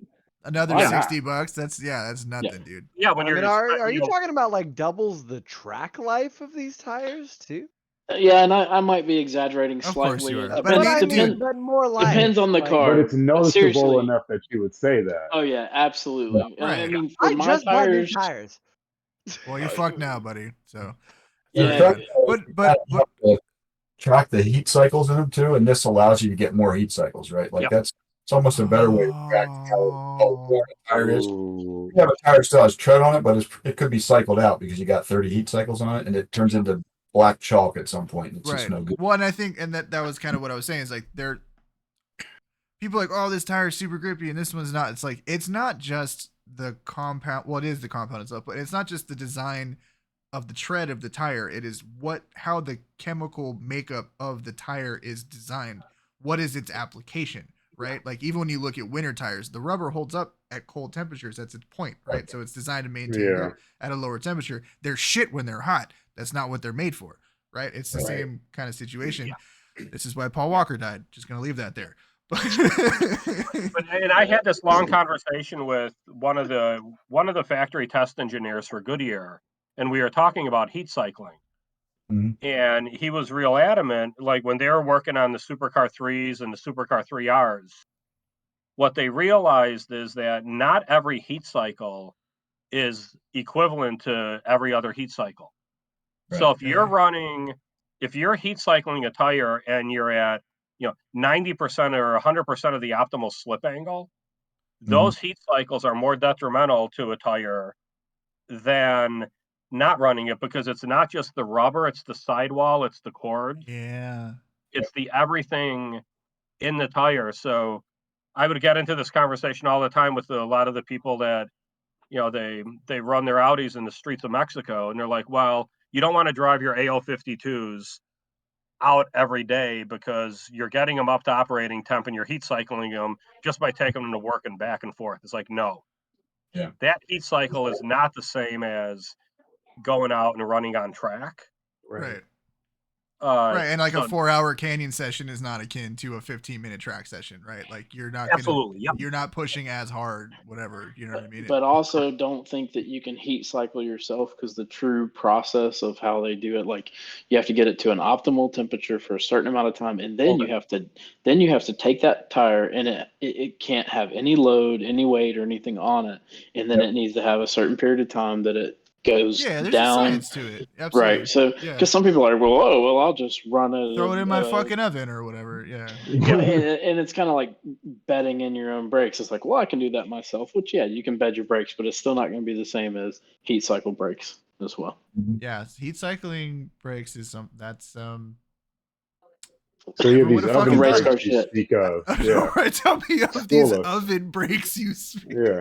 These New York I don't style brakes even you guys are talking give my about. customers an option. If somebody's ordering a track compound from me, I pre-bet them. Yep. Yeah. Yeah, no, I get the stamp on the box every time I get a new set of pads now. Like it's always pre-bed. Always. See, this is interesting. This is like some inside baseball shit. You know what I'm saying? Like, Yeah. and I mean, I've never heard of this. Yeah, Yeah. especially Ever. I mean, tires, yes, the but tires the make brakes? sense. Like, Well, like I've you know. never heard of with the brakes. Well, the thing is, like, the brake thing does make sense again when I think about it. I just never would have thought about it until somebody brought it up. You know what I mean? Like, oh, that Exactly. actually makes perfect sense. Yes, again, it is a chemical compound. It is designed for a certain application. It is designed to perform a certain way. So if you allow it to, you're not just heating the face, you heat the whole pad all the way through. You're not going to have temperature differentials across the face of the pad, et cetera, et cetera. Now that you brought it up, it makes complete fucking sense. I'm just an idiot. And Would it's- never put two and two together. Yeah, Right. exactly. It's not just race car shit either. I mean, even for the canyon mountain guy, do the pre-bed and the heat cycling, you'll notice a big difference. Well, those are cool tips too, because they're, when you consider the cost of, with brakes is a little different because the parts cost isn't necessarily the biggest driving factor, but it's the labor time and it's potentially labor cost in a brake job, or even a set of tires. You know, even if you're just doing like PS4Ss, those are anywhere from $1,100 to $1,500 a set, maybe more depending on the car you're driving, right? If you're doing like if you're driving a ZL11LE and your rears are $600 a peep, right? You know what I'm saying? Yeah. Listen, for my STI, they were $1,200. Okay, like we were cool. 1,800. Yeah, no, I know. I know. You I've got heard- 335s, 325s on the back of that thing and some shit? What the fuck's in the back? 265. Yeah. No, I'm talking about the ZL1. Oh, that? Oh. Oh. Those Higher, got some higher, fat ass higher. brakes, bro. Yeah, Yeah, they're 300s. Yeah, 325s in the rear, 305s up That's them. front. Look at and- them Oh, booty yeah, meats, your, bro. your set is 2,400 to 2,600. Yeah. Actually, 18 to $2,000. I run the Supercar 3Rs. But you're right. The PS4Ss I run on the street, and I do some mountain stuff in the car. Less and less the more I do track, because I'd much rather hit a tire wall, and I have recently, than a tree. Fair enough. Yeah, Fair you enough. can just slide past that. We're not Yeah, going to it's slide okay. past that. Listen, you bought an American car. It's like $20 to fix it. Don't worry about it, dude. I saw the photos. I saw the photos. I'm sorry. Yeah. Oh, I Man, I didn't shouldn't see. have mentioned that one, I but need to see. What's your fucking let's just say- Instagram handle? You're not hiding from me, motherfucker. We have the internet on our side. Right, what happened? What happened? It's long. I'll send it. Yeah. Get out in front of it. What I've happened? never in my life seen an ejector tow hook until Abe's car. Oh, what? Ejectocito cut. yeah. You gotta Ejector go tow look at hook. his Instagram, give a follow, check that shit out. It's wild. It's absolutely wild. I'm already. We're waiting for Instagram to stop. But so as you No. guys Wait, he ejaculated his tow hook? Yeah. it's like a kidney Yeah, stone, just took extra pressure. Oh, I mean, that- no. I think mean, it's it's the just a last bumper. photo. Listen, it looks like it's just a bumper. No, maybe Yeah, not. it's a little more. So in the bottom there's actually oil coolers. So all Yeah. the brackets are broken, and then it actually has true ducting for the brake ducts. Right And here, I actually yeah. have, but the actual plastic pieces that run the ducting are broken, and then it freaking pierced the AC condenser. I drove it home, but No, they see it. the other thing is that I was not supposed to be at this track on this day. It was actually my anniversary, And my wife was like, "Well, yeah, go up there," because Kyle was up there, and I was just saying hi to a bunch of buddies, and Always my wife was like, Yeah. Yeah. "Yeah, fault. something like that." Well, And well, actually, it's the some other friends were like, "Hey, come on out real quick," because I instruct with the guys and everything, so they let me run, and I was going out having fun, And you weren't. well, it was actually a Just Mustang's found it. fault. Is that's my story? No, and I'm no, Yes. no, no, no, no, well, no, no. Don't just leave that out there. What happened? all right. Not So place blame. there's a So track what happened called was right. yeah. So there's a track around here called Atlanta Motorsports Park, and Mhm. it has a really hard right hand 90 that is just a big dip. And so the turn before it, you're coming out of a carousel going downhill. Well, I was behind a GT350. He wasn't ready to give me the point. That's okay. But he just broke way too early. So I choked up really early. And the problem that I had is because he choked up, then I was off the gas, off the brakes, car's completely unloaded. Yeah. Oh, fuck. And as soon as I hit the dip, the You rear have end just no came around. traction. Yeah. You're done. Nothing. Yeah. So, and really, it was my mistake. I should have backed off even more, broke hard, and then put power through. And I thought he was going to power through harder, and I'd be able to get on it. Hindsight's 2020. Everybody makes mistakes, and it's kind of like riding a motorcycle. And it's not if you're going to lay it down, it's win. Oh, for sure. Same with Fuck what around I and- do, and Yeah, it's fuck around and Yeah. find out. Dog. Like, fuck around and find out. Yeah. Yeah. That's Yeah, Yeah. 1,000%.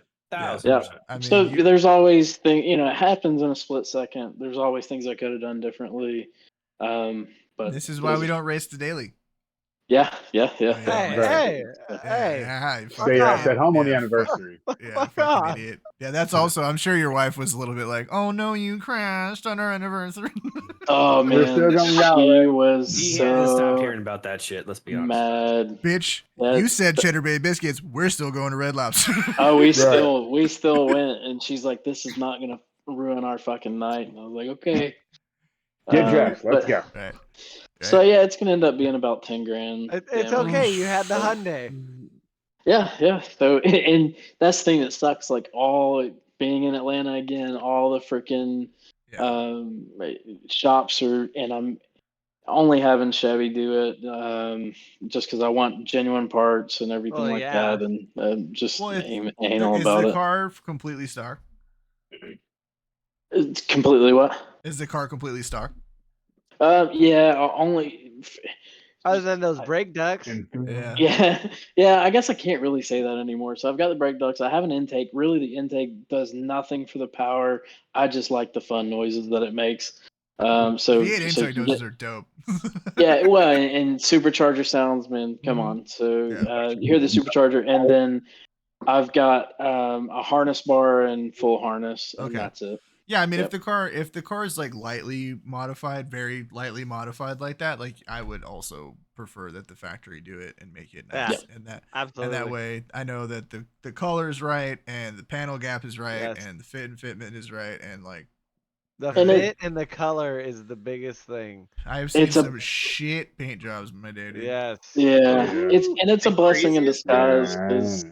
I did a ton of mountain stuff and all these track days, and the front end was super tired. Like it, and it's only like a 3-year-old car, but Yeah. it looked like it'd been through a war or two, so it was Yeah. time. Yeah, it's Even with PPF. What Abe isn't saying though is where he hit the barrier. Kyle. Gotta share this. This is some Kyle, fucking shit. yeah, I'm staring out, and here comes Kyle. Oh yeah. So I literally passed him like seconds after it happened, and I've got GoPro footage of it of like, holy fuck, what is that? Like, and then I'm passing the corner worker just beyond him, can't see him. So he's just oblivious, just like staring off into fucking nowhere. So I'm like banging on my horn, like trying to like Go look at his this motherfucker attention. put a flag up. Yeah, exactly. do something. Right. I go through there, end up pitting, and I'm like telling the corner workers, "Yo, somebody crashed." Like I had no idea Abe was even there at that point because I thought he had gone home, but he went home to get his car. But like all this like shit, and like I pull into pit, and they're like, no, you're good. Dude drove, you're good to go. So I go back out, and I never see him again. I'm like, what the fuck? I But still ran. where he hit though was where the guardrail was joined. So it was two pieces of guardrail riveted together over a 20-foot gorge drop. Ooh. Yeah, it saved He my would have life. smacked it an nth harder. It could have been way bad. That Your whole happened to car me was when I crashed my 240, dude. I don't know if I ever. Are you I don't. serious? So okay, so this is with Mountain Rat back in the day, dog. So there was a hang around that hung out on the mountain with all the dudes, and she hung out on the mountain with all the dudes. Anyway, so I go up to GMR. She and I go out. We're drinking, eat whatever. We go up to GMR late at night, and there's a ring road, which is a single lane road that runs along the top of the ridge, right? Well, it's 5,600 feet up, and it rained the night before. Do you think my dumbass was thinking, oh, there might be black ice this fucking... No, fucking course I wasn't, right? So anyway, we go up, we do a run, I get like 3 or 4... mountain road. Right, I get like 5 miles up through the ring, and it's getting super cold, it's getting late, right? And I can feel it in the car, like the front end's not really trying to hang in there as much as it was, whatever. So I'm like, fuck it, let's turn around. I come downhill into a left-hander, and I'm not like going for it, but I'm still driving kind of quick, right? And I hit the brakes, nothing happens. It just pushes. And I was like, okay. So I try to clutch kick it just to get the ass to come around. Nothing's happening. Like, it's just spinning. It's got a welded diff and shit, whatever, right? It's just spinning like where it's like, oh, we're going this direction. Nothing is going to stop the car from going this direction. So we're sliding. Bang. I probably got it down through a lot of smacking brakes and ripping e-brakes to like 15, 20 miles an hour from 55 when I started to brake. So I managed to slow the car down pretty well. And I hit a brick wall. Completely destroys the tension rod, right? Whatever. Which was super fun to drive home with when the fucking wheel wants to put itself in the firewall every time you hit the brakes. But we hit. You're cool. She's like, yeah, I'm cool. I'm cool. Obviously, no airbags, whatever. It's a 91, right? Whatever, with the Momo steering wheel. I get out of the car to assess the damage, and there's a 3-foot section of brick wall. Nothing here, and I'm 5,600 feet up. And it's a 200-foot drop down to the next like flat plane. So I would have rolled 200 feet down a hill. Well, flown off the first part and fucking rolled down the rest of it. And it just stopped right there. And then, so the car is down for like a couple of weeks, and she texts me like the next weekend. She's like, hey, some kid in an STI went off where we crashed last weekend. And him and the passenger had to like climb back up the hill to the plateau road where we actually saw another STI roll one time. Broken arms and broken legs. So they're completely fucking busted up, crawled out of the car, and like fucking elbowed and kneed it back up to where somebody could get them help. They did not have the high ground. They did not have the high ground. So I feel that shit changes your perspective for a minute. You know what I'm saying? Like, you reevaluate some shit. You're like, do we make better decisions going forward from here? Right. Well, Abe, you touched on that too. Like, that once you start driving on the track, like, you don't enjoy driving fast on the street as much because you can't push 10/10ths, and so it's like, why bother, right? Right. Yeah, you can't get the sketchy out of your head at that point. Yeah. Yes, I mean, it's like a win-win from a safety standpoint, and you're going to have accidents, like like Abe said, but they feel a lot better when you're in a controlled environment and you're, you had it coming because you were there to do that, right? You knew you were pushing. It's still scary. Oh, fucking yeah. I'll say spinning into turn 1 at Road Atlanta at 130 with no control whatsoever was terrifying. Yeah. Would not do again. 10 out of 10 would not recommend. Yeah. Would not. Yeah. But you have to learn how to get yourself out of those kind of situations on the street because you never need 10/10ths of your car on the street. So if you know you can handle the 10/10ths, you feel a lot more secure, a lot safer just driving it, The funniest thing, yeah. The funniest thing I ever heard about that type of shit, like to your point about like you never need everything your car has on the street, is so I don't remember who the fuck it was, but they were making a joke about the dudes who turn traction control off when they're just driving around town. It's like, how fucking fast do we have to get to Whole Foods that you need to fucking turn traction control off? Right. or how bad of a driver are you that you actually have to turn it off? I Yeah, like, I what are we used doing to here? do that in my Subaru all the time because I would drift around. Well, a that's lot of different. times. Like you're doing ignorant shit. You know what I mean? But it's Yeah, just like the Yeah. dudes who are like, I'm gonna fucking beat Google Maps or whatever. So you don't, Hey, you that's know what you're real. doing. If you're That just shit some is dude fucking going real. to the store, Fucking Hey, Google Maps TT that's like the most real competition there is. No, dude, TT.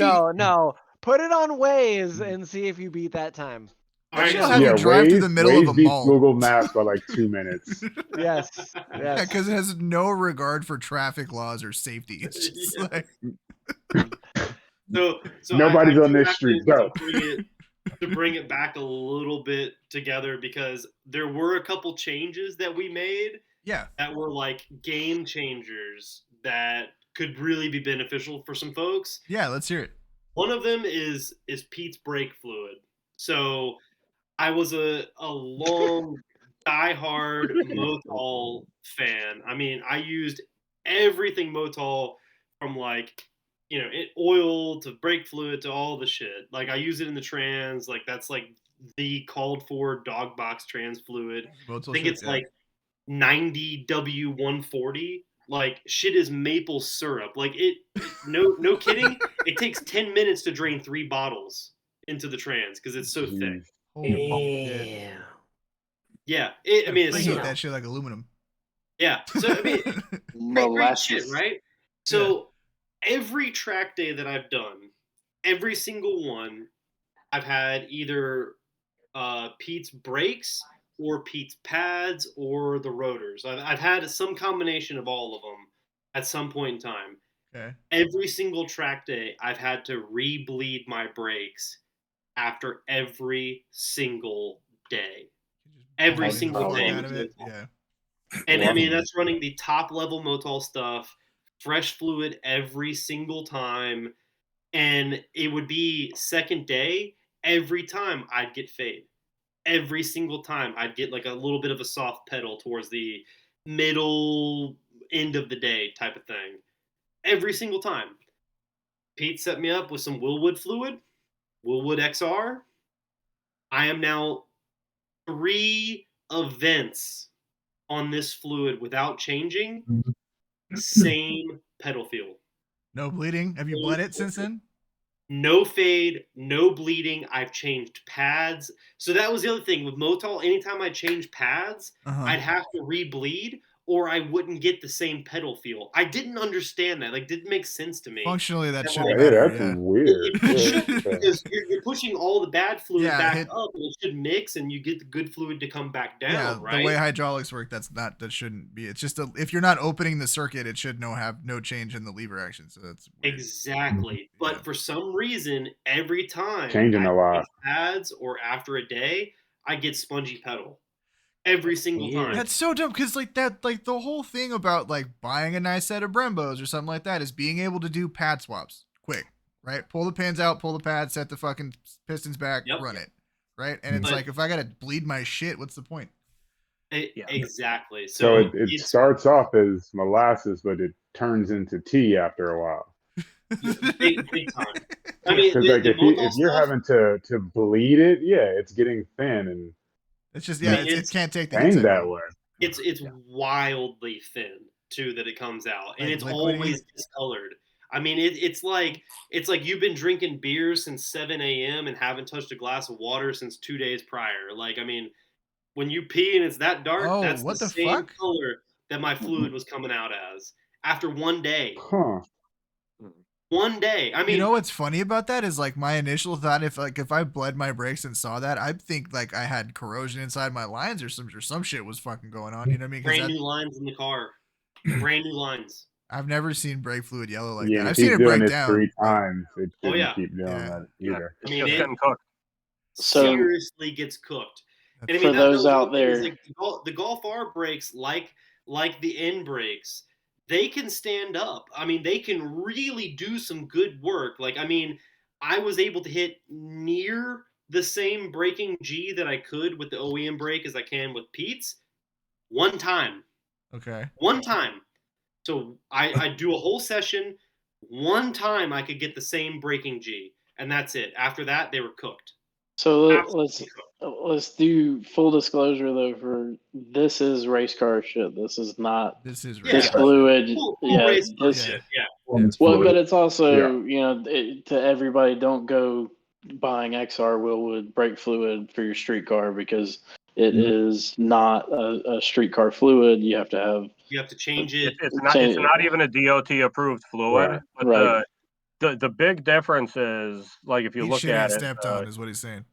yeah, it's so what happened, just so everybody knows, Willwood a couple years ago acquired the patent and formulation from a company that used to make Formula One fluid.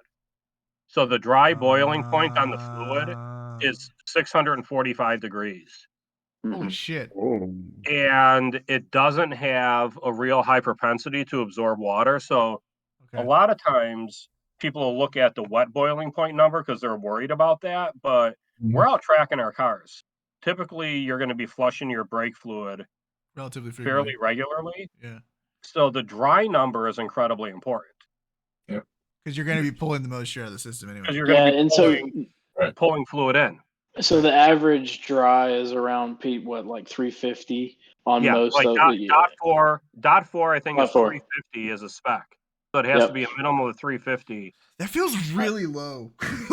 I will Yeah, say once you though, say 650 or No, but when I 350, just think that's about it. when I think about that, like I've had stock brakes glowing red. That's aluminum. That's fat. That's fucking hot as fuck. Like I know how hot that is. You know what I mean? Like it's way well, more than and 350 degrees, dude. You know what I mean? Like Well, Right. the brakes maybe, but not the fluid. no, though. but what I'm Not saying the is that fluid. that heat does transfer, right? Like Yeah. that you put that into the pad, it's touching the pit, it's going into the system. Obviously, it's getting dissolved. You're not getting that heat all the way through, but like I feel like that fluid is going to get to 350, 400 pretty Yeah. readily and pretty consistently. You know what I mean? Well, which is why you don't run stock fluid when you're tracking your car. Exactly. You Yeah. step up Well, to and one thing I want to put out there, even if you're a mountain or a canyon guy, Good brake put fluid.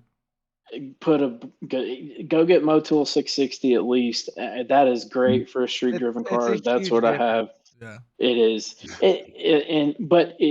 Look, the brakes are what slow you down. They'll save your life. It's a safety item, in my opinion. Yeah. And Mhm. any car you buy, even the ZL1 1LE, has .3 in it. And you have a long canyon run and you hit your brakes one or two times and then you won't have them ever again.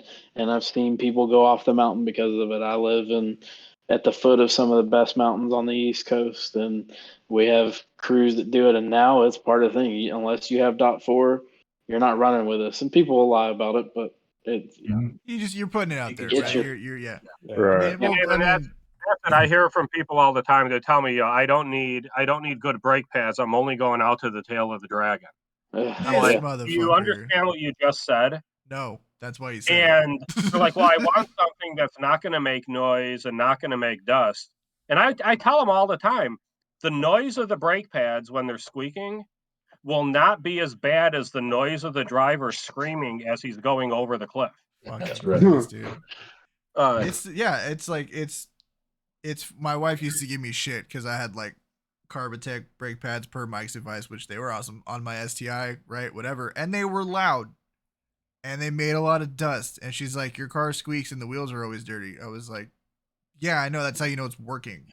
Okay, so We got here. Yeah. the perfect explanation of that is back when I was testing Carbotech pads with OEM calipers Mhm. for Pete. So we put Girodisc rotors on his rotors, the exact thing. But we were trying to see how far the stock system could go. Right. So stock calipers, but Carbotech XP20 pads, like the highest pad you Right. can fucking get, good fluid, all this shit. Going to a track day at Road Atlanta, my wife surprises me and says, "Hey, there's a like spa resort right next to Road Atlanta that's world renowned. It's called Chateau Elan.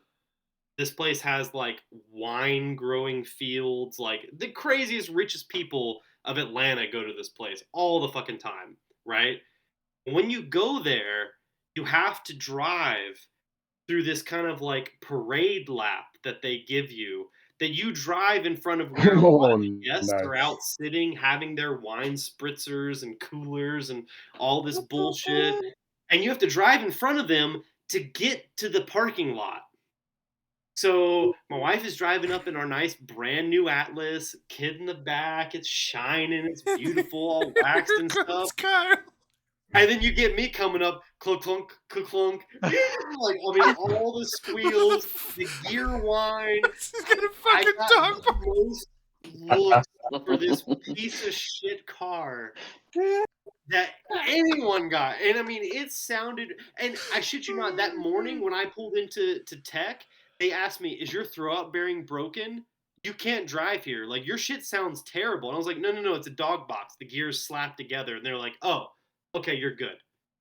But they literally they thought my shit was broken. That's because that's how Like, they fucking thought it was sound. broken. Dude, they fucking sound like, yeah, no, it sounds like the No, I gearbox is paid extra crying. to make it sound like this. And Yeah, I- and so I'm putting through like multi-millionaires and billionaires. Exactly. And everyone's like pointing at this like fucking shit box. What's And that I saying? go, It costs a lot of money to look this cheap. yeah, exactly. And then I go back in like very nicely to a what is it, a 63 AMG Black Series. Jesus Christ. And he was at the track day the next day. But like, Probably getting party smoked by a ZL1. Oh, yeah. Rally. But it's fucking hilarious. Like, people don't realize like what you have to have to do these things. It requires a lot. I think what's really funny about like cars, and we're pushing 2 hours, so we'll wrap this up here in the next couple minutes. But what's really interesting about cars is, and I realized this like a couple days ago, because this car I have is like the first like nice car I've had that wasn't like, you know, since my Chevy SS, which was just a big V8 cruiser, which was fucking rad. I love that car. It was comfy, you know, it'd cool your fucking asshole when you got out of the gym. It was great. What I realized is, if cars are too nice, people forget that they're machines. Right? You forget that, you lose that distinction. It's like, you know, it's like, oh, it's just this appliance, right? It should not encroach upon like, yeah, no, perfect example. Right. Giant appliance piece of shit, Tesla. So it should not encroach upon my comfort. I should not know that it's there. Right. It should get me from point A to point B with no head and I should have all the creature comforts, and it should be quiet and it should be comfy and all this other bullshit. Right. And and to their credit, a lot of modern cars do that very well. Right. They mask the fact that you're operating a piece of fucking heavy machinery. Yeah, because that's what it is. I don't care if it's a Honda Civic. If a Bobcat is fucking heavy machinery, so is your Honda Civic, right? Yeah, 1000%. And all you're doing when you take a street car and start pulling all of that extra bullshit off is you're just distilling it down to its nature, which is a fucking tool. It is a machine. It is there to do a job. It is nuts and bolts and components that go together for a function. And all you're doing is you're transitioning that function from comfort to performance. Right? Yeah. I honed the knife for a different job. Right? I'm not chopping down trees. I'm slicing sushi. You know what I'm saying? And this is why Abe and Brian keep sending me just like random pictures of Sawzall blades. All the fucking time. Let's cut that dash out. Let's get it down. Yep. I mean, you reminded me of a video. If you watch the video of Chris Harris when he took the Pagani Huayra out for his first drive. I remember this video. And yeah, and I got to go to the Pagani factory, and I mean, they're pieces of art. Yeah. They are, I mean, they are art as art can be, but you can push some buttons and go native in that car. Yep. Yeah. You can shut every single nanny, every single thing off, and to your exact point, you've just made that car raw. Yeah. And Take that was all the the only bullshit time away. I've Take the ever seen muzzle him off the take a dog. test drive and sweat. Yeah. I think them and Hey. Koenigsegg have that shit down, right? Like, do you want a super fast luxury car? Yes. Do you want a super fast car that's trying to kill you? Also, yes. Have I got the car for you? Like, Yeah, it's That'll be an $3 million, please. Yeah. put Press together. this button right here Right. when you're ready to leave this No, world. that is a great point. It is. It's an S63 and a Viper, and it's the same car, right? And you just get to choose which one you're driving that day. But it's going to cost you $3 million. So Right. along those same lines, have you seen the Porsche GT rain sensing technology that they use? Yes. The what? Hold up. Wait up. Yeah. I'm just gonna sit here and wait and see A if what? either one of these fucking assholes correct you. Wait up. I'm Yeah, just you gonna say Porsche? that. you gotta look this shit up. Hey, it's Porsche. incredible. Like I wasn't gonna be rude. I'm sorry. So I was gonna be rude. in the fender liner, like above the tire, Yep. they have Microphone. sensors to Microphones. pick up how much water is being thrown off the tire. Correct. And it actively changes the torque profile of the motor and the suspension profile of how the car operates based upon how much water is being tossed up by the tire. I don't need any of that shit. It's a big ass net nanny is essentially what it is. Yeah, can So, you like, just if you're, like how much do I gotta pay you to get all that shit out of the car? If all of a sudden you're like in a flash flood, it's like, oh yeah, we're not gonna give you all the fucking power in the world. We're gonna go fucking shit. Like, but like a I lot wasn't of gonna that keep shit, my foot all the way down either. like what working for Audi and like all the bitching and complaining about the Audi Presense and like it goes off randomly and like the excuses, well, like yeah, it's trying to prevent an accident, but like they're like, there's nothing around me. Like, well, yeah, I know, but it's fucking It piece of thinks shit. there So I don't is. know. I don't know what to fucking tell you. Like, Sorry. Oh, dude, it's a listen. nanny that you wanted and you got a feature for, and it overly protects you, and now you're That mad is about it. my I don't know what to least tell you. favorite fucking. So like, listen. I bought- don't need rear braking. No, listen, No, I don't need it. listen. My You do car need has rear turning. the fucking what's the super eyesight, right? My car has all Yeah. that shit. That's it. Holy Yes. fucking Christ, I hate it so Don't much. you hate All, that? all it's I so want much. is I will adaptive tell cruise. you- What's That's it. I will tell you Oh. in Atlanta traffic, I always tried to get in front of a Subaru because I know they would stop short of me. 100%. Every other fucking car goes right up to your That fucking car, ass. that The car will Subaru? not let you hit anything ever, bro. All I want is the adaptive cruise. I don't want any of the safety features. So- Nothing else. Here's the Oh, funniest. I got my car turned all that shit off. No, Like, here's the funniest fucking thing about this shit, okay, is that I have a toolbox, which is now just, so it's my old, like, tool cart, which is now, like, the RC car toolbox, right? It's got, like, my son's Traxxas in there, whatever. Nice. And it's just, like, it's completely busted to shit, and I've yet to pay the $400 to fix it, but whatever. So it's just, like, tucked in the corner, and when I park, it's, like, really close to my fender, but it works out, right? It all kind of fits or whatever. I park there so my wife doesn't run her out back into the lawnmower. Anyway, if one day I'm coming home from the gym and I went early enough, my wife she wasn't home, whatever, right? And I just kind of pull in the driveway, not in my normal angle. I came in from the other side, right? And it didn't like the angle that I was coming toward. No, it would not let me pull into the garage. what? Because What? no, I was smashing the gas, but it sees the toolbox and it's like, nope. Like So I have reposition. no, I have a 2-inch. So like garages and a lot of garages in Texas, like the way that they do them is there's actually a lip on the concrete pad, and then the door closes below that to keep water out of shit because it rains and tornadoes and everything else, right? Mhm. It cut so much torque I couldn't get the rear end over this 2-inch lip. Wow. And I'm not even fucking kidding. I'm sweating. I'm exhausted from the gym, right? Whatever. And I'm sitting there and I'm like, you've got to be fucking kidding me right now, dude. So I had to back out of my fucking garage so I could get the car to let me pull it in straight. And that's when I decided I'm probably giving it to my wife so I can buy something else. Wait, So if you got it, you can't turn that off? No, No, the No. Subaru shit What? you can't you turn cannot off. turn it off at all. You can't. No, you can't turn So that you off. guys- Yeah. Yeah, you can't turn you that off. guys, Auto stop start doesn't remember if you turned it off, so you have to turn it off every single time. fucking time. Yeah. No, I'm done. nope, that's another win for the Elantra. It doesn't have it. See, Auto that's start huge. stop. My That's- Mustang has it, but I turned it off so long ago, I forgot I had it until Yeah, like because it'll keep 2 it off. weeks This will ago. not keep it off. Yeah, So it have you just guys turns it ever off. heard? It doesn't remind you or anything. Yeah. You guys ever heard of ice mode? Yes. Yeah. Yes. Yes. That's all because of nannies.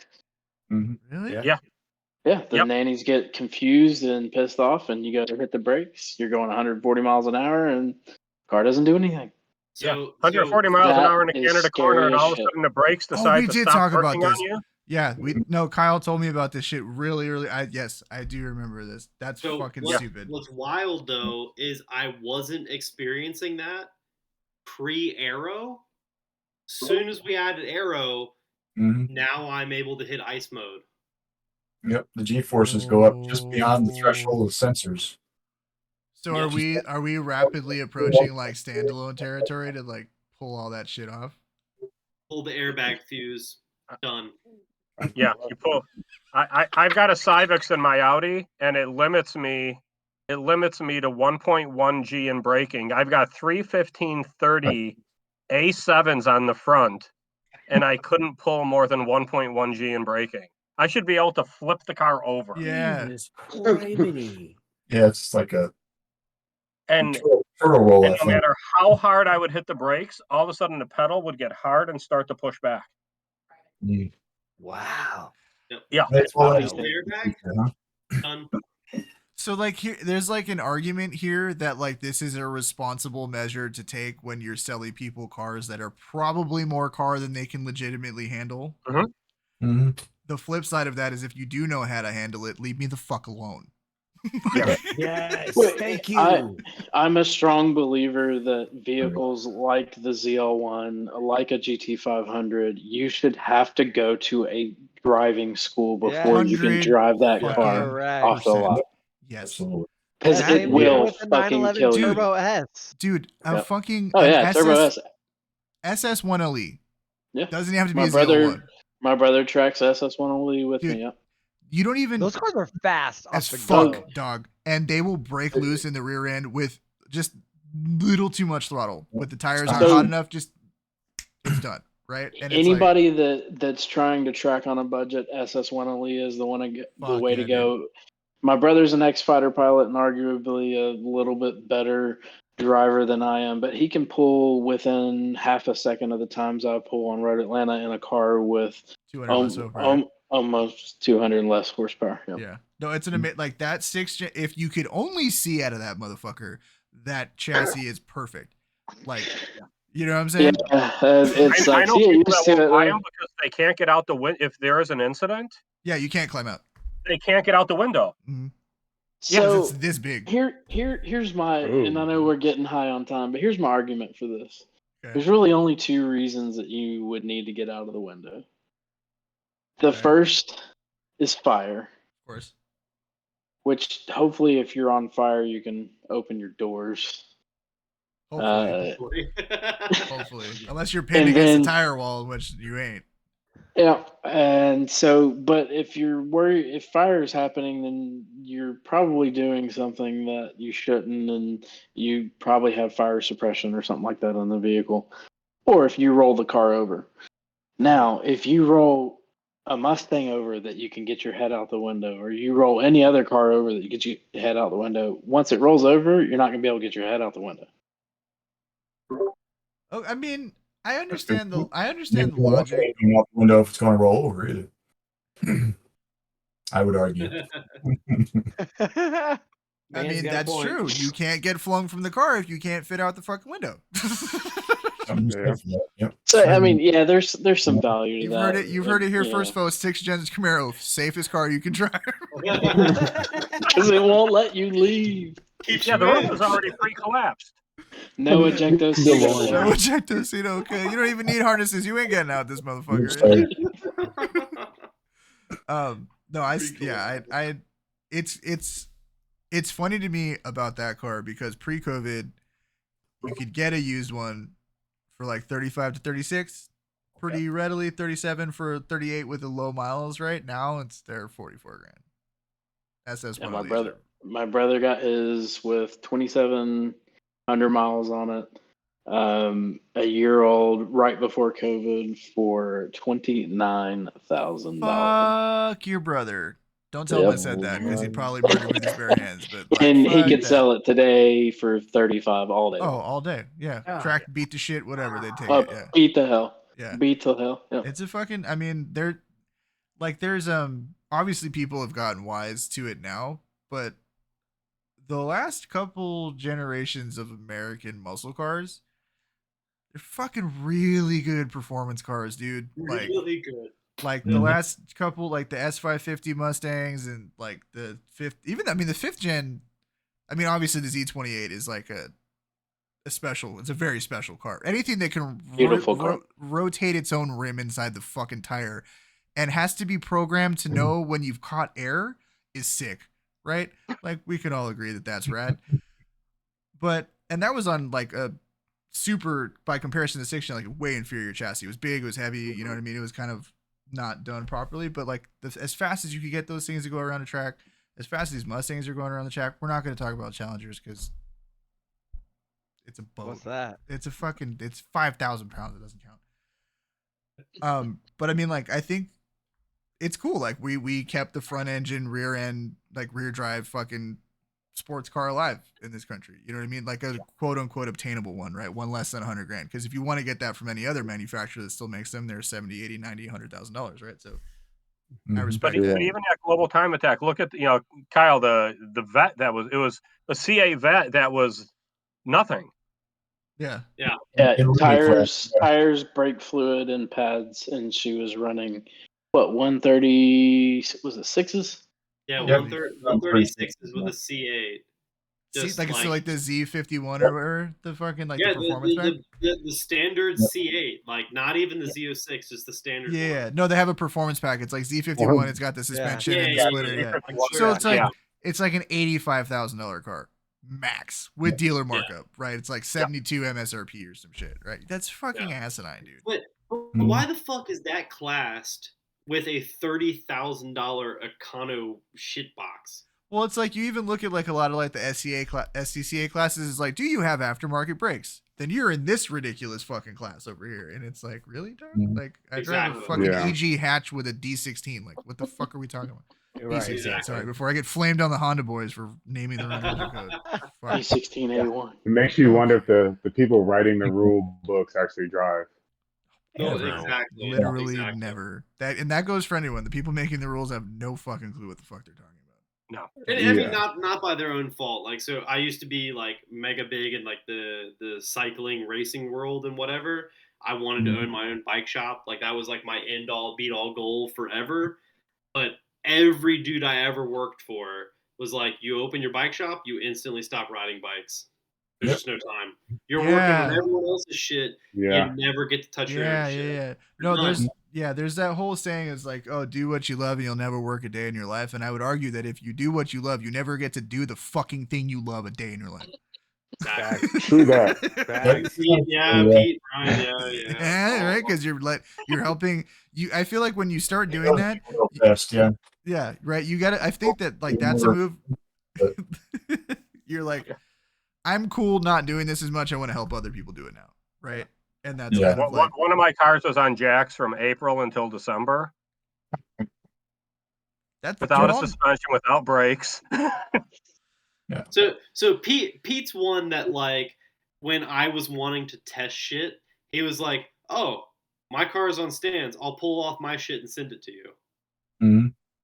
Like, who the fuck else does that? No, because he's just like he'd rather have the data than have the shit sit around, right? Yeah. And I'm thinking Brian's the same way, right?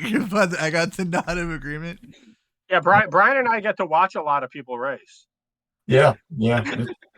Sorry. It is cool, like to R&D stuff on other people's cars to that point, right? And it's I mean, I'm putting this out here. Brian and I are working on some cool shit for the Camaro, so stay tuned. Yeah, we're working on some stuff there. Yeah. I want to see some make louvers functional again, like rear window louvers, make them functional. Man.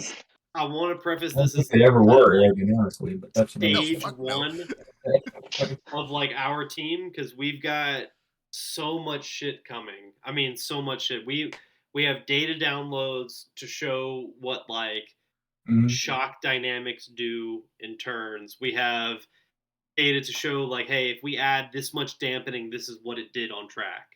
We've got all this stuff to show, but obviously it's too much for kind of like this intro show of like, bringing the whole team. So we would love to do more of these episodes and do deep dives into each of the individual spots. Yeah, I mean, show the differences because you could do 2 hours on easily. I think. No, I think that's like I think. We would obviously, we'd love to have you guys on periodically, check in, see what you guys are doing, because I think that a lot of what this conversation has been really cool because you, and Pete and I kind of chatted about this last time. Is this show is supposed to be as close as you can get to a facsimile of car guys sitting around in a garage drinking when we're done fucking wrenching because we're all annoyed, right? Like that's the whole that's the whole point. And when we started this podcast, it was, oh, let's have the average enthusiast and blah blah blah. But let's be real here, the average enthusiast kind of doesn't know what the fuck's going on. So we pivoted to, can we get people who are really well connected in the industry? Can we disarm them? Can we get them to talk like this?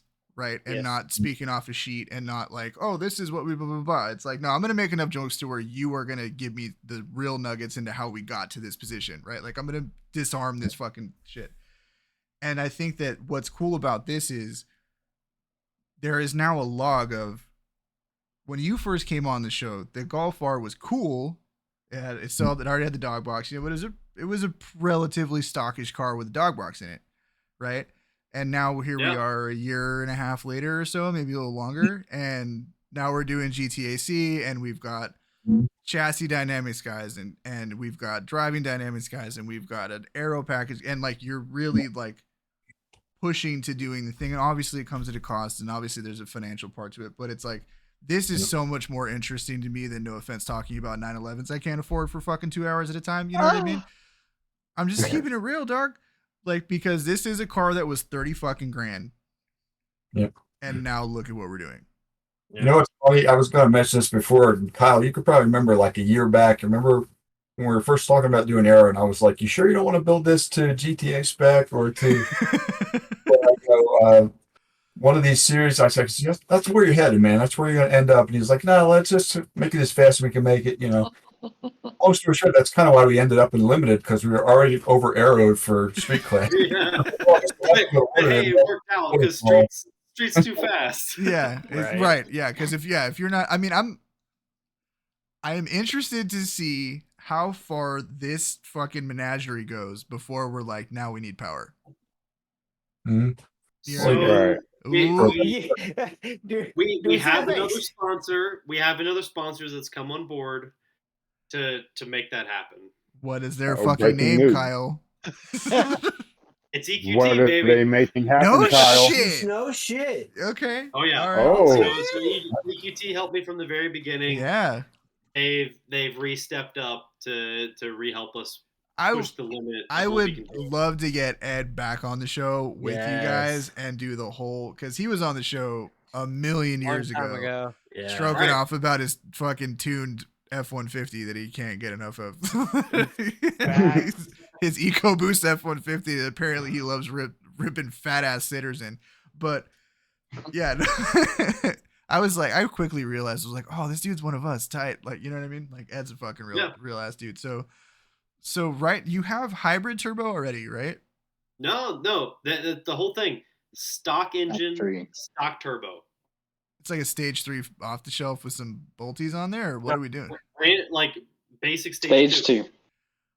And detuned. So the factory, or not the factory, but the off the shelf stage 2 that you get from EQT is like, you're pushing 390 horsepower out of a Golf R with a stock turbo or whatever.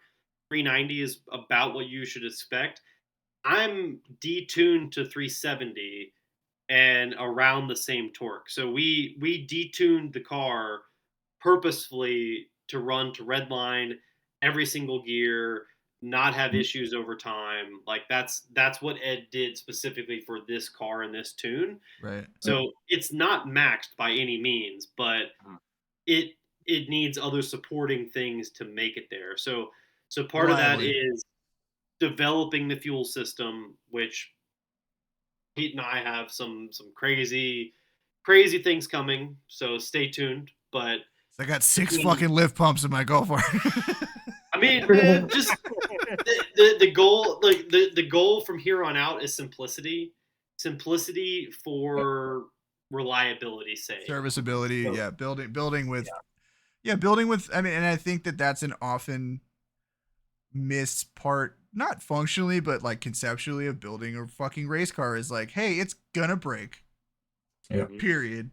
So where can you buy the parts? Not even just that, but how hard do you want to make your job of fixing it when you're modifying all this shit, right? Like, it's really easy to tuck shit away and make it look pretty, but you gotta fix. This is the old, like, there's a joke among the 3rd gen Camaro community that there's you just fucking hole saw out a section of the trunk to get to the fuel pump. Otherwise, you got to drop the tank every time. So there's like, you'll see 3rd gen Camaros and GTAs across the nation with 4-inch hole saw cutouts in the fucking trunk just so you can get the fuel pump out of them. But it's right. It's like you have to think about the car when you're building it from, I'm gonna have to take this apart and put it back together. And how bad do I want that to suck? Right? Like how hard do I want to make my job of fixing any individual component and then figuring out which component's most likely to fail, which you only find out by beating the shit out of the car over and over and over again, right? And then modularity. Exactly. And because it's a lot of consumables in a track car.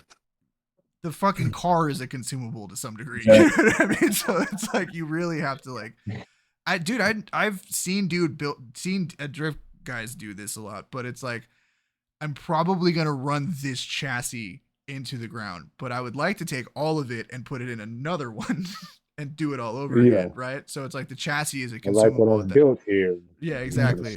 This is when S13s were still $4,000, right? And you could just fucking roll through them and nobody cared.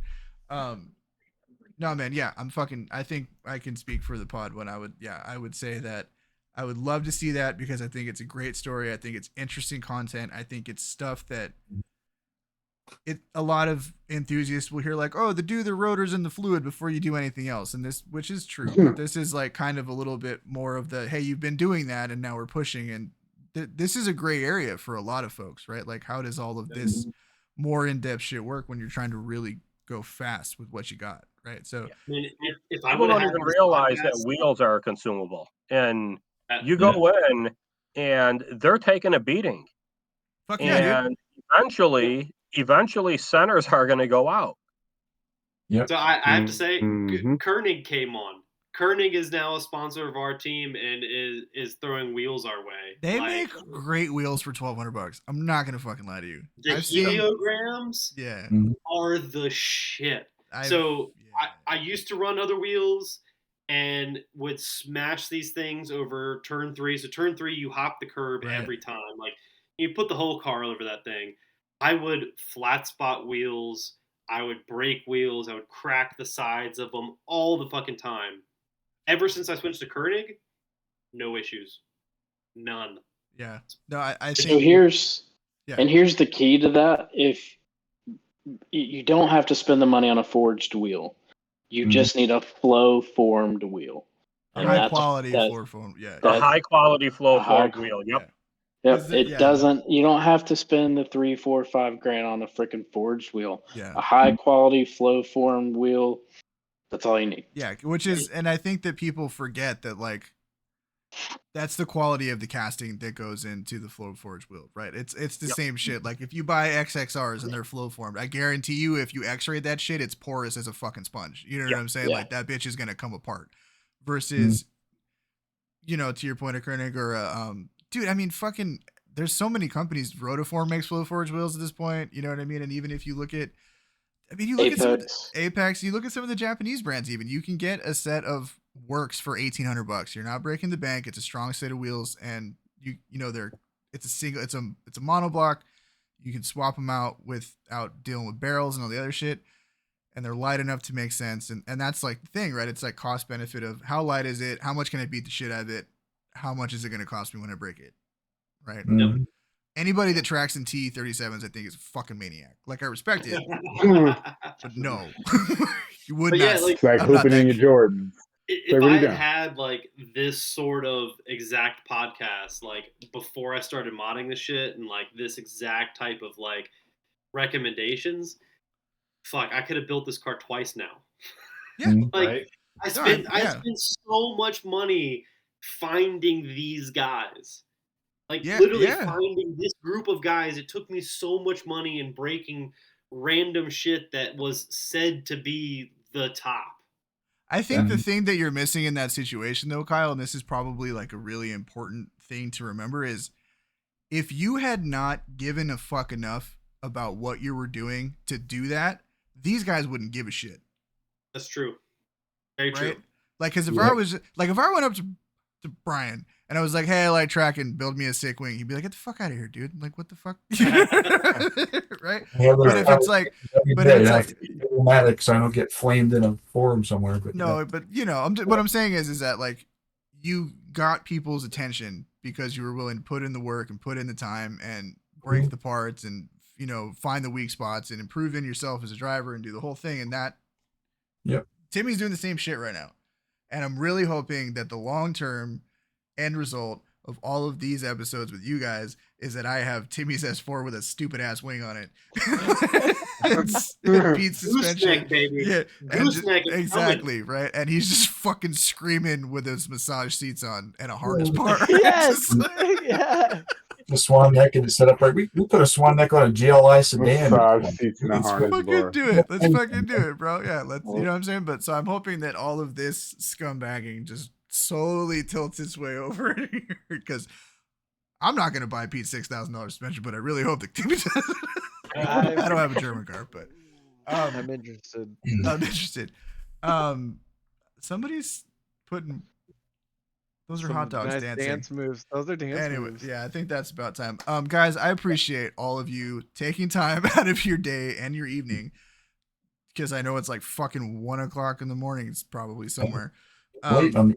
Yeah, to hang out with us and talk about Kyle's car and everything that you guys do individually and shame $50,000 Japanese cars. We would gladly have you back on anytime you wanted to come hang out. Please follow all of these gentlemen. Their socials have been tagged in our reels. They will be tagged in the comments and descriptions of all the episodes. This episode will be live tomorrow. Well, here's the fucked up part. Probably Saturday because I have to edit it tomorrow. But whatever. We'll post about it when it comes out. It'll be live eventually. It'll be on the internet. We'll be there. You got extra time. Listen, the internet never fucking forgets. If you want it bad enough, you'll find it, right? We'll be back in a couple of weeks for a squad show, and I think that we're after that probably going to try and get Zach with his tagger on. The sequential's in, the bitch is running, it's doing its thing, so he now has a wide front fender. How he feels about the 52 Grand Tuggy. I really am curious about that. So for those of you who don't know, our buddy Zach has had this Integra GSR since we were kids. We used to give him hella shit about it because we were all real world drive drift boys, and now it's got JRZ suspension and a fucking sequential and full interior with like fucking Sparco cups and a turbo B20 non VTEC that's been converted from distro to coil unplug. Like the fucking car, he just put a Haltech in it. The thing's fucking sick. So actually listen to that episode this morning. I can't wait to hear that. So I'm gonna he's been trying to come on. He's like, when am I gonna be cool enough? And I was like, dog, I just want to talk to you when the sequential's in because I want to have clips of the noises. Like, you know what I'm saying? Just let me know when it's running. So I'm gonna message him. We'll get him on for the one after that. So we got some shit lined up, and we're just gonna keep fucking cracking at it, man. We're gonna keep bringing you guys great content. Thank you guys for hanging out tonight. For everybody in chat, thank you guys who's everybody's gonna listen to this in the future, and of course, drive safe for the most part, like not all the time, but for the most part. Yeah. No takeovers. No fucking takeovers. No fucking takeovers. No, if you're gonna go sideways, do it into a tire wall like Abe. Anyway, have a great night, guys. Talk to you guys later. Bye.